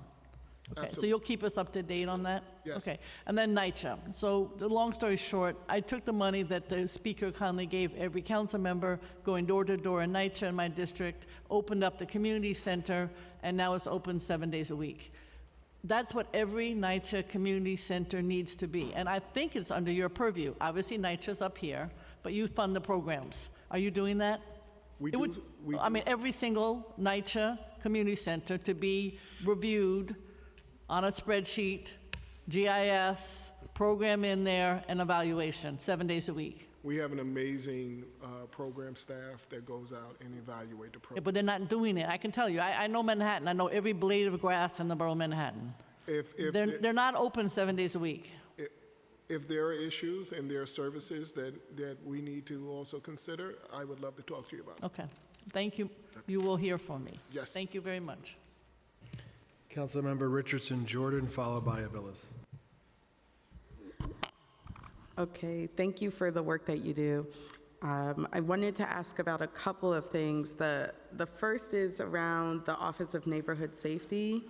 I wanted to know, in that space, how closely is DYCD going to work with NYPD? NYPD is a value partner. They will continue to be a value partner. We work with NYPD now in SYEP, in fact, and in Saturday Night Lights. And in fact, I can honestly tell you, and we have to give real credit to NYPD, this year they are doing another record number of having young people in precincts, and they're up to 1,002. I want to make sure we're clear on that. 1,002 young people that are going to be working in precincts and in the commissioners, whatever the commissioner designates, in the summer programs.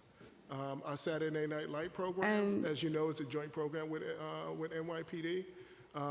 So I think that NYPD is a valuable partner, and yes, as we're looking at neighborhood safety, we will be having, and we continue to have those conversations with NYPD. So can I ask what portion of the budget is going towards that?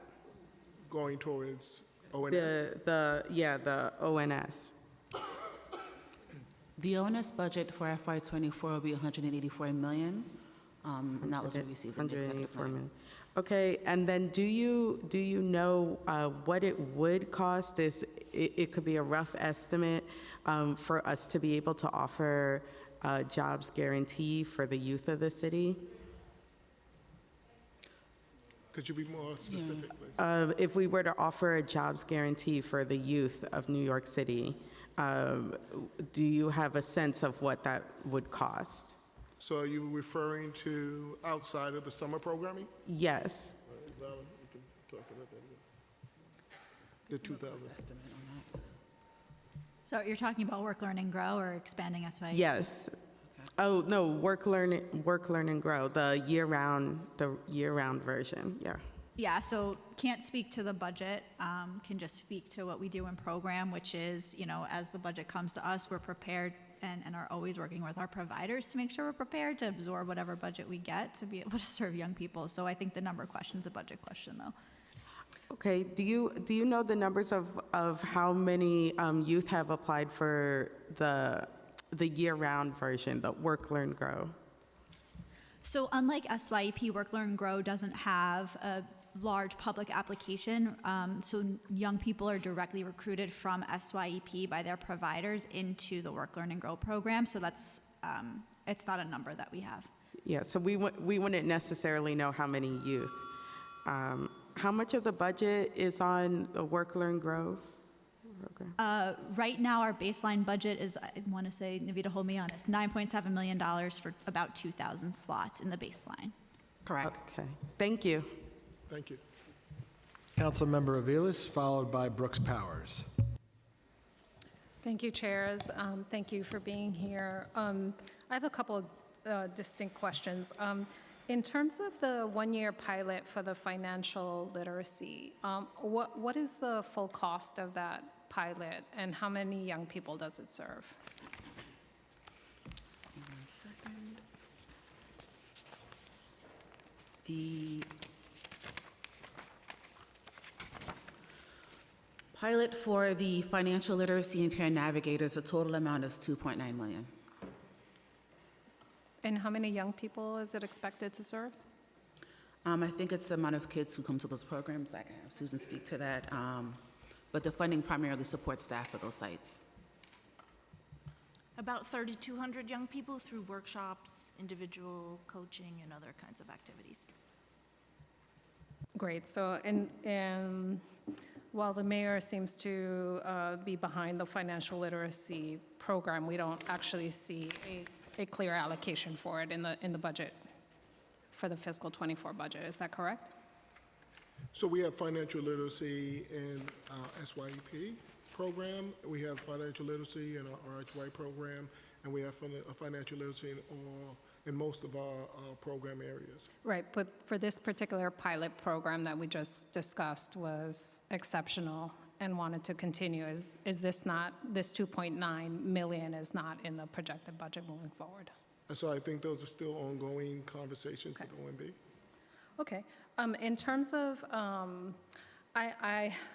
forgive me, we have to return to the adult literacy. Clearly, I have to underline all my colleagues who have said how critical this funding is. I'm having a really hard time understanding how there are no program cuts, how a concept paper is trying to meet halfway. We know it's clear that it's not at the full tilt, which we know we need, 2,700. Yet the numbers do not reflect that. So we have a concept paper that is agreeing to a 1,300 rate, and yet the executive budget numbers do not reflect that at all. So I'm having a hard time understanding how the program is not impacted when the money to actually implement that program is not visible. So can you, I don't know why I'm missing it, but there's a disconnect. So there was a $2.9 million, $2.2 million PEG reflected in the November plan that's reflected in the budget. About 1.7, and I can get the specific number if you really need it in the book, but it's about 1.7 that's a revenue swap. That revenue swap has not been actualized yet, so that is what you're not seeing. And so that's the two, there's about, I can't see the 3.5, but there was a PEG that was reflected in the budget from the November plan. The difference that you're talking about is the underspending, the accrual savings that's reflected in the PEG. So there's not been a substantial reduction to the concept paper. DYC remains committed to the 1,300 PPP reflecting the concept paper. I understand that providers have advocated for 2,700.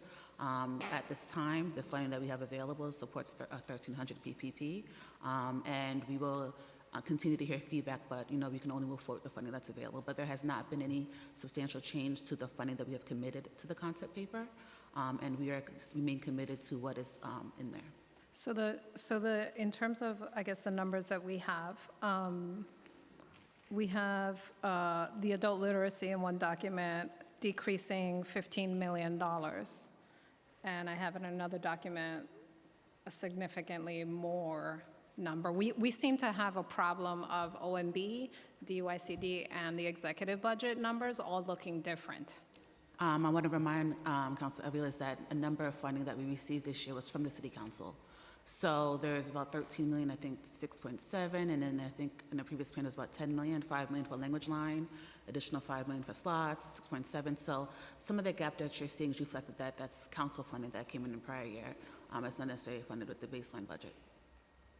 So from the modified to the proposed budget, we are not looks 26 million to 9.1 million. I'm having a problem with math. And Councilmember Vilas, a lot of that money is coming from City Council.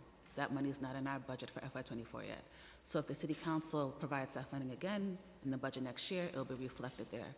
But the baseline funds in the budget is what you're seeing right now, and the difference is the funding that's associated with the City Council. If you're talking about that substantial gap, the 3.5 is what I was hearing earlier, but you're referring to different figures, and that's the funding that's associated with the City Council one-time funds. Okay, well, we're gonna keep battling it out, and I will underscore the importance of adult literacy, particularly given the context of having the new arrivals in our communities. We were broken before. We had 65,000 new arrivals hitting our city, and we should be in abundance in this particular area because it is fundamental to stabilizing and integrating into the community, quite frankly, right? And so I just can't believe that we're still wrangling over really underfunding, quite frankly. One other question in terms of the, in terms of Work, Learn, Grow. Obviously, there is a lot of support here for year-round funding for all young people. Can you tell me, I guess two things, I'm sorry. SYEP, why were the Metro cards eliminated for young people? It seems incomprehensible that could be just written off, given this is a direct financial impact on young people, many whom contribute to their families. And riding the subway is quite expensive. Why was that decision made? So the conversation is still ongoing, I assume, with the council and the adopted budget with the administration. So I wouldn't say it's been written off. I'm basically saying that the conversation is still ongoing. So the enhancement that was part of the SYP program with the Metro cards, we understand the need to be able to continue that program, but that's still ongoing conversations that is occurring. Okay. I guess why I say it's written off is it should be in there. We shouldn't be having a conversation about it. Given the budget context and the surplus, by which we've heard quite a lot. I mean, OMB has already documented we have quite a significant surplus. Yes, we do have risk elements in the budget. Nevertheless, removing Metro cards from SYEP students just seems absurd to me. So we will advocate for making sure that's in there. In terms of Work, Learn, Grow, obviously a program we support and would like to see expanded. I believe this council has been advocating for 5,000 slots, if not more. Can you tell me why the administration hasn't supported the growth of this project beyond the baseline allocation? I wouldn't use the word not support it, but I just wanted to just focus in on the quality of the program, so we can talk about the quality of the program. Well, I think we're not debating the quality of the program. We are suggesting here that we want it expanded significantly. And we want to see the administration standing behind it and funding it properly and fully at 5,000 slots. So I'm asking why the decision was made not to do so. Well, I'm going to keep circling back to the financial situation that the city finds itself in, and being able to prioritize on those situations, right? So the city has not prioritized youth employment for young people. Understanding, as you mentioned before, the migrant crisis and the asylum seekers and where we are and where we are projected And to be. unending overtime for certain city agencies. And where we're projected to be, so understanding that situation and understanding that we still have some financial issues that we need to resolve, contractual issues at that. Those are still conversations. Great. Well, for the record, let it show that this council stands fully behind, fully funding our youth services, and not lacking political will in where that money needs to be spent. It needs to be spent with our young people, not on NYPD unlimited overtime. Thank you so much. Councilmember Brooks Powers, followed by Joseph. Thank you, and I apologize for some of the redundancy with questions. I just want to make sure that I'm understanding your responses, because some of them are not necessarily hitting the nail on the head, if you will. And just kind of building on Councilmember Aviles, when we talk about the purchase of the Metro cards for DYCD's Summer Youth Employment Program, why was the administration unwilling to fund this? What was the reason? Because I hear you mentioning, like, the council can put it in, but why did the administration? So I did not say that the council can put it in. What I said is that there were ongoing conversations between the Sorry, council ongoing conversation. Thank you for the clarification. Yes. But why did the administration not put it in? Again, when we're talking about priority and priorities and funding, and I keep sounding the alarm, and I know that the council members, hear me, but again, we are approaching a situation, that we have to make budget decisions on, and I think that the mayor is very, very clear, and being able to ask our federal partners and our state partners for more help with the asylum seekers, also understanding that there are contract obligations that we still need to fulfill. So I'm not saying that, that the Metro card isn't important. I'm saying that there are other financial situations that are still in conversations, and we're still in conversations with OMB, and we're still in conversations with council and the administration. To that point, when you mention asylum seekers, I imagine that there's going to be an additional strain on your agency beyond like just budgetary, but in terms of programmatic as well. And it just seems like the administration continues to fail to account for it in the budget.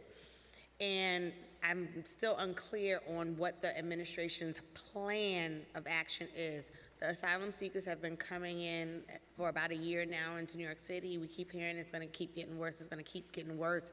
But all I'm hearing is go beat up on the federal government and the state, but what is the city's plan of action with what we have right now to address the needs of what we have right now? I'm not really hearing that. So what you're hearing is the initiative that and the investment that we provided last year, and how we were in close contact with our providers who are running the RHY program, and the level of investments that we were able to come back, specifically Covenant House, where we were able to provide $200,000 in legal fees to be able for them to assist the migrant population. We are constantly monitoring and meeting with our RHY providers to make sure that we hear and we understand the resources that they need, and that we're having those conversations with OMB and the administration. Also, countless CBOs have contracts with DYCD. As you know, far too many CBOs that have contracts with the city have not been paid on time. How is DYCD helping to ensure that more contracts are fulfilled on time, and how is this budget helping DYCD do so? So I believe I mentioned to Councilmember Carl that, you know, when I got appointed, we did a soup to nut review of the contracting process to make sure that we eliminate any fiscal barriers that are not embedded in law. And we've started to look at those changes and make recommendations to streamline our contracting process internally. But I also want to emphasize that this past summer, with the First Deputy Mayor and her initiative to get nonprofits paid, $6.2 billion was pushed through the system. And I know that the Chair Stevens, is going to say, well, those are monies that was already owed to the contractor, because that's what she says. But I also want to emphasize the fact that it was a 12-week initiative to push monies to, you know, our CBO partners. To expand what the Commissioner said, I just want to expand on that I said earlier.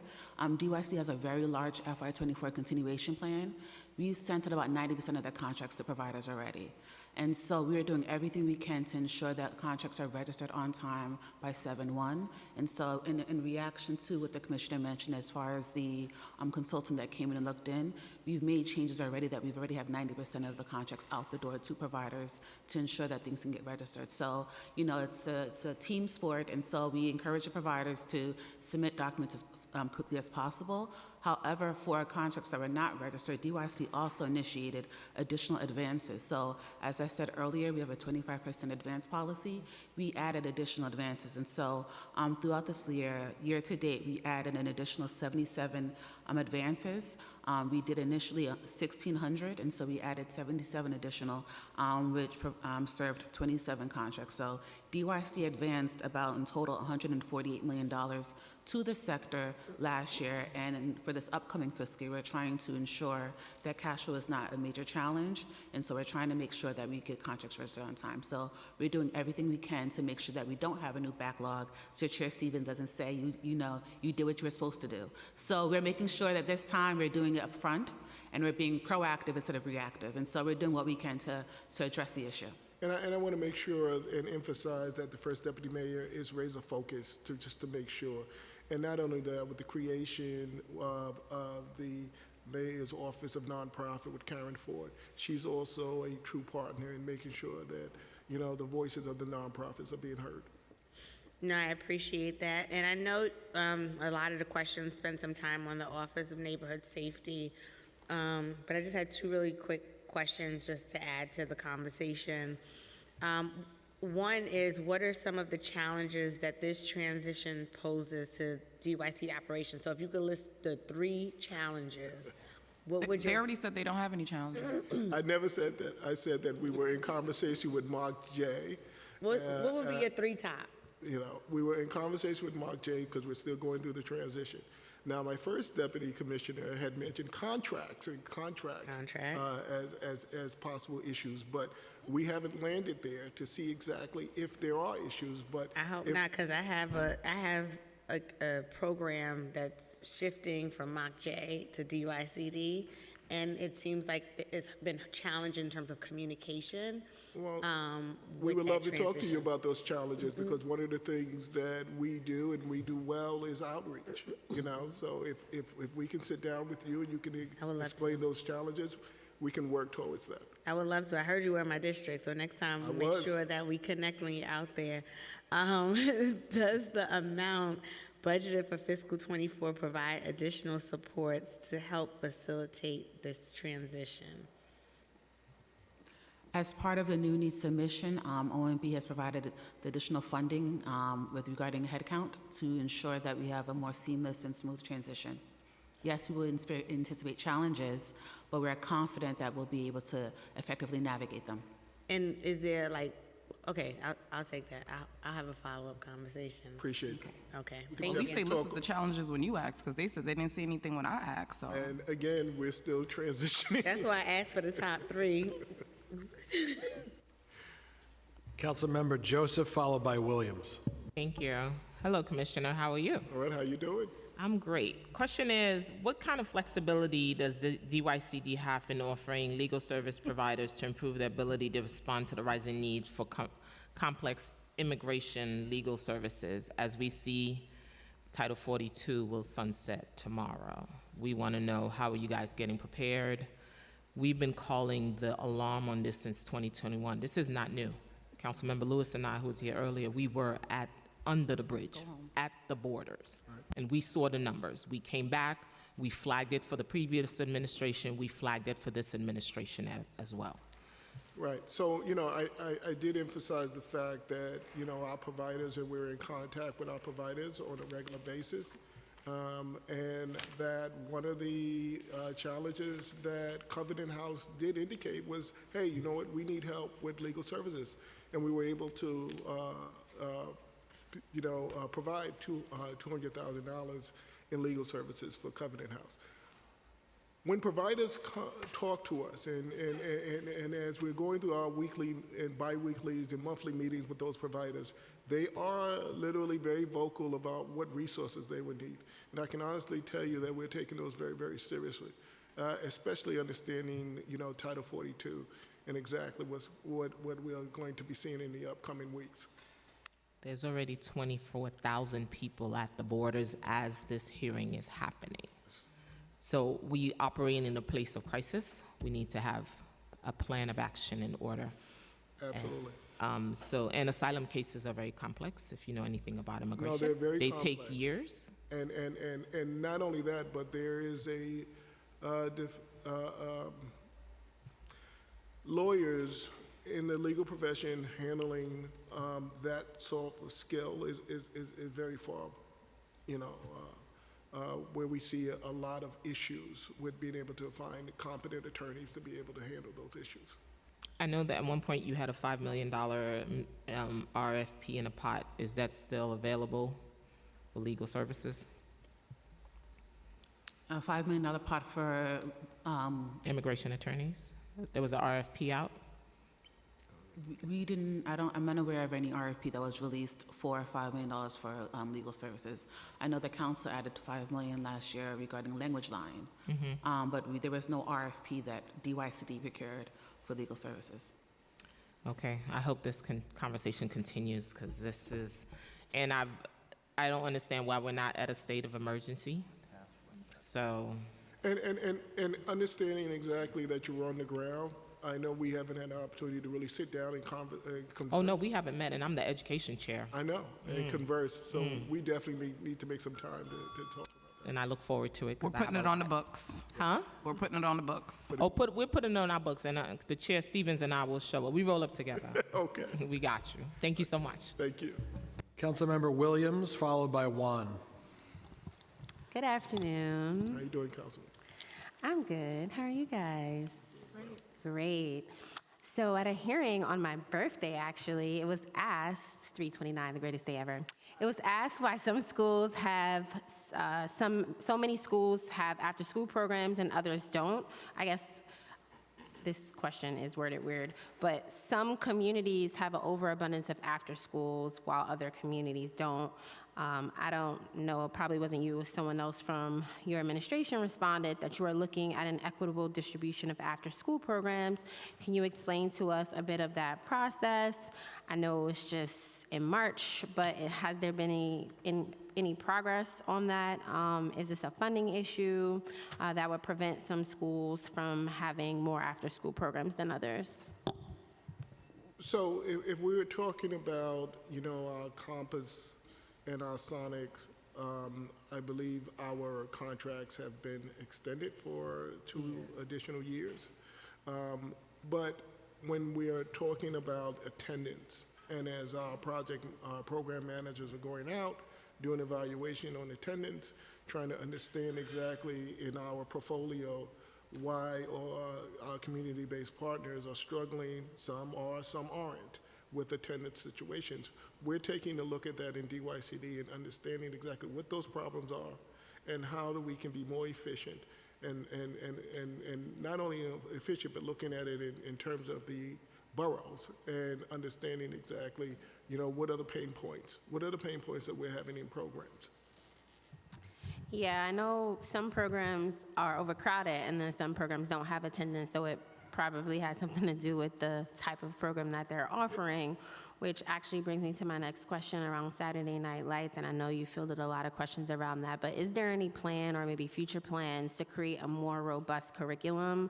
So a lot of the providers that I spoke to, it's great because we're bringing the young people into a safe space, but the comment that I received is they're just throwing balls around, like in the basketball court. So like what else can we do to provide more curriculum now that we sort of brought them into a safe space? So is there any plans to create a more robust curriculum, program development of Saturday Night Lights? So one of the things that we do well at DYCD is adapt, right? So if we're talking with our community-based organizations and we're looking at the attendance and we're understanding that the goal is to attract young people to these safe space, we're constantly evaluating to see exactly what we're going to need to do that. If you know and you have ideas on how we can do that, we'll be very welcome to sit down and listen to your ideas and your feedback that you're getting from young people. Okay, yeah, and you said evaluate, and the chair quickly leaned over and said, I said evaluate "Where's our programs. Okay. Can you provide that evaluate? Like, is that evaluation like reports or? So our project managers, our program managers go out and we look at programs to see exactly if they need to adapt to different curriculums in order to attract.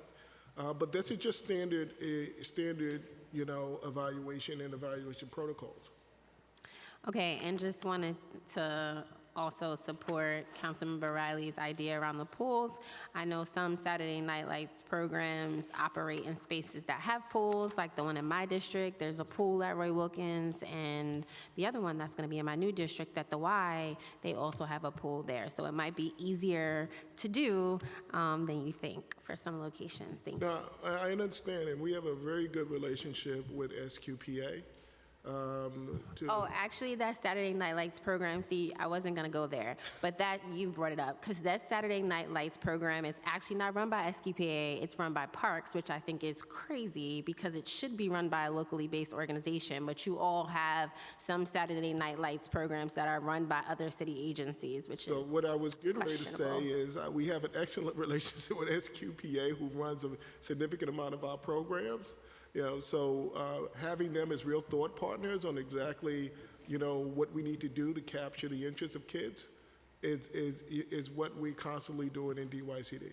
Not saying that they are running the Saturday Night Light, saying that in that space at Roy Wilkins, we know that they're one of the major thought partners that we have out there. Yes, and I love to hear that, because I actually agree that locally based organizations that know the community, that can bring people into the program, should be the ones that are a part of these programs.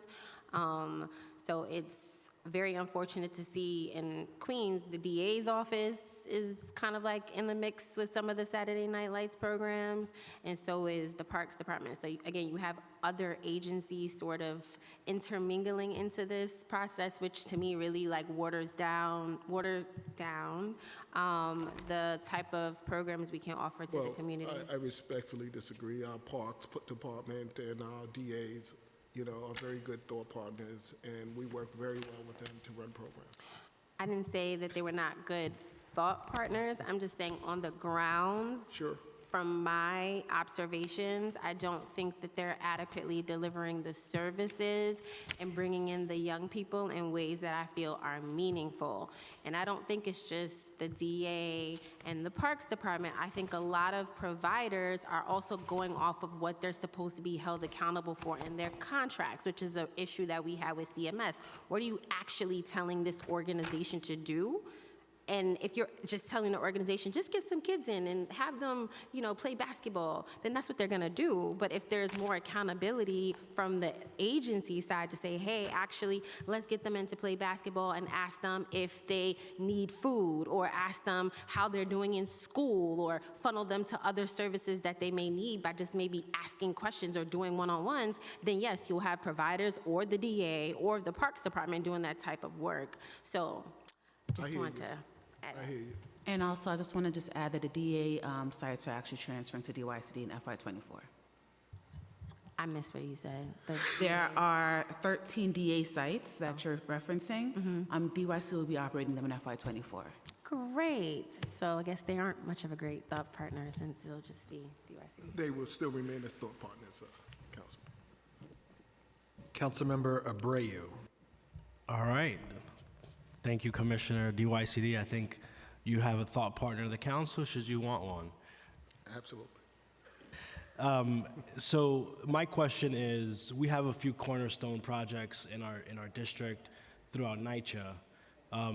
My question is, are there any advancements in an RFP to address the issues and retain staff for the programs? This is something that's, I think, asked earlier, but just want to get something on the record for that.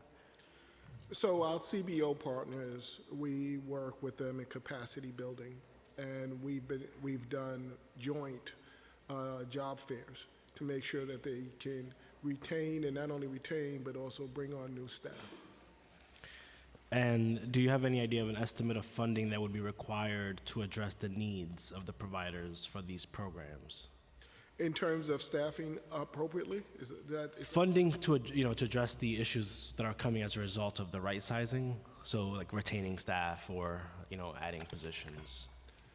We actually rely mostly on the CBOs to be able to tell us exactly what their issues are and what their staffing issues are. We're currently going to do a survey across program areas to understand exactly what positions they feel are hard to recruit positions, and how we can just tailor and focus on those positions as well. Yeah. And my last question is, we often talk about summer youth employment programs, which we want to continue to support for. I'm a product from high school employment that were year-round, working at the New York Public Library in my own district. Wish these were opportunities that were available to kids other than myself.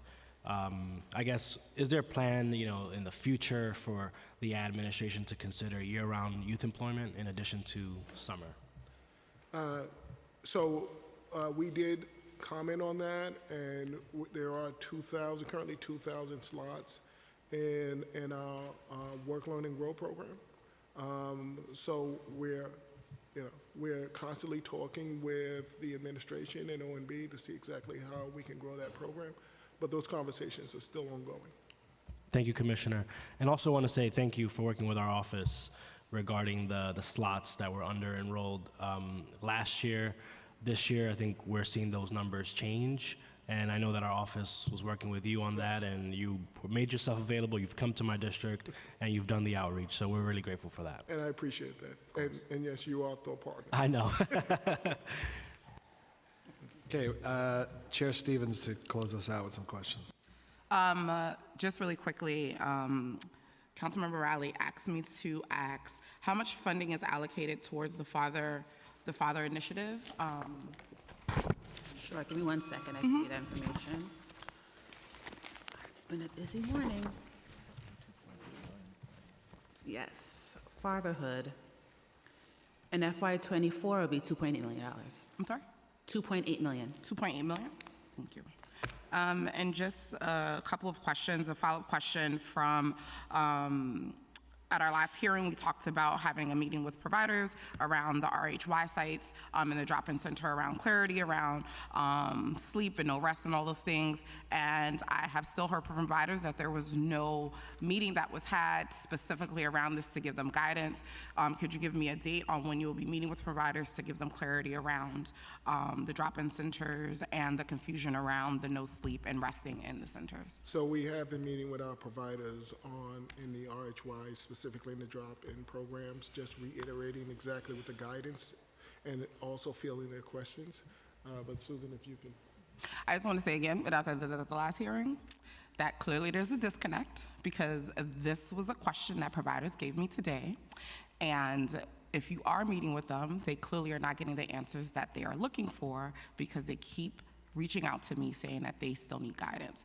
So I have been at some of your trainings before where there is a presentation, the chat is turned off, and then there's no time for questionings. So I just want to be clear that providers are saying that they still have not had a meeting and they still do not have clear guidance. But go ahead. So in terms of the FAQs that we're working on, we are working on the FAQ to be able to specifically hone in on some of the issues in regards to drop-in centers and the compliance issues. But I can honestly tell you, and Susan is going to echo this, that we are in constant contact with our providers. If a provider is coming, is reporting to you that we haven't been speaking to them, I would like to speak to that provider. Speaking to them and actually getting the guidance are not the same thing. Like I said, remember, I used to be a provider. I remember what those trainings would be. We would be on the webcam, there would be no room for questionings, and the chat would be turned off. So if those are the meetings you're referring to, that is not a clear conversation about what program and guidance that they need because they're not able to ask the questions that they need. Chair Stevens, after the hearing and your communication and at the commissioner's encouragement, I personally, with my staff, spoke with leadership individually at each of the 5 24-hour drop-in centers within the past week. We had conversations on the phone that were not time limited. What are your questions? How are things going? What have you learned? What do you need to know from us? What would you like to get in an FAQ? It was actually very valuable to have those one-on-one conversations. But I echo Commissioner to say, please be specific about anybody who still has questions. What are those questions? Because we really are, Commissioner has also said, like, engage more frequently, even more frequently, and we will continue to do that. But we definitely had conversations with all 5 of those drop-in centers. I'm not saying that you don't, but as of this morning, I got text messages and that was the same question. So there is a disconnect and we need to figure that out. I agree. Thank you. Commissioner and your team, thank you all so much. We look forward to working with you in the, as we head into negotiations. Thank you so much. Thank you, members. Appreciate you. Okay, with that, day 3 of executive budget hearings is adjourned. Thank you.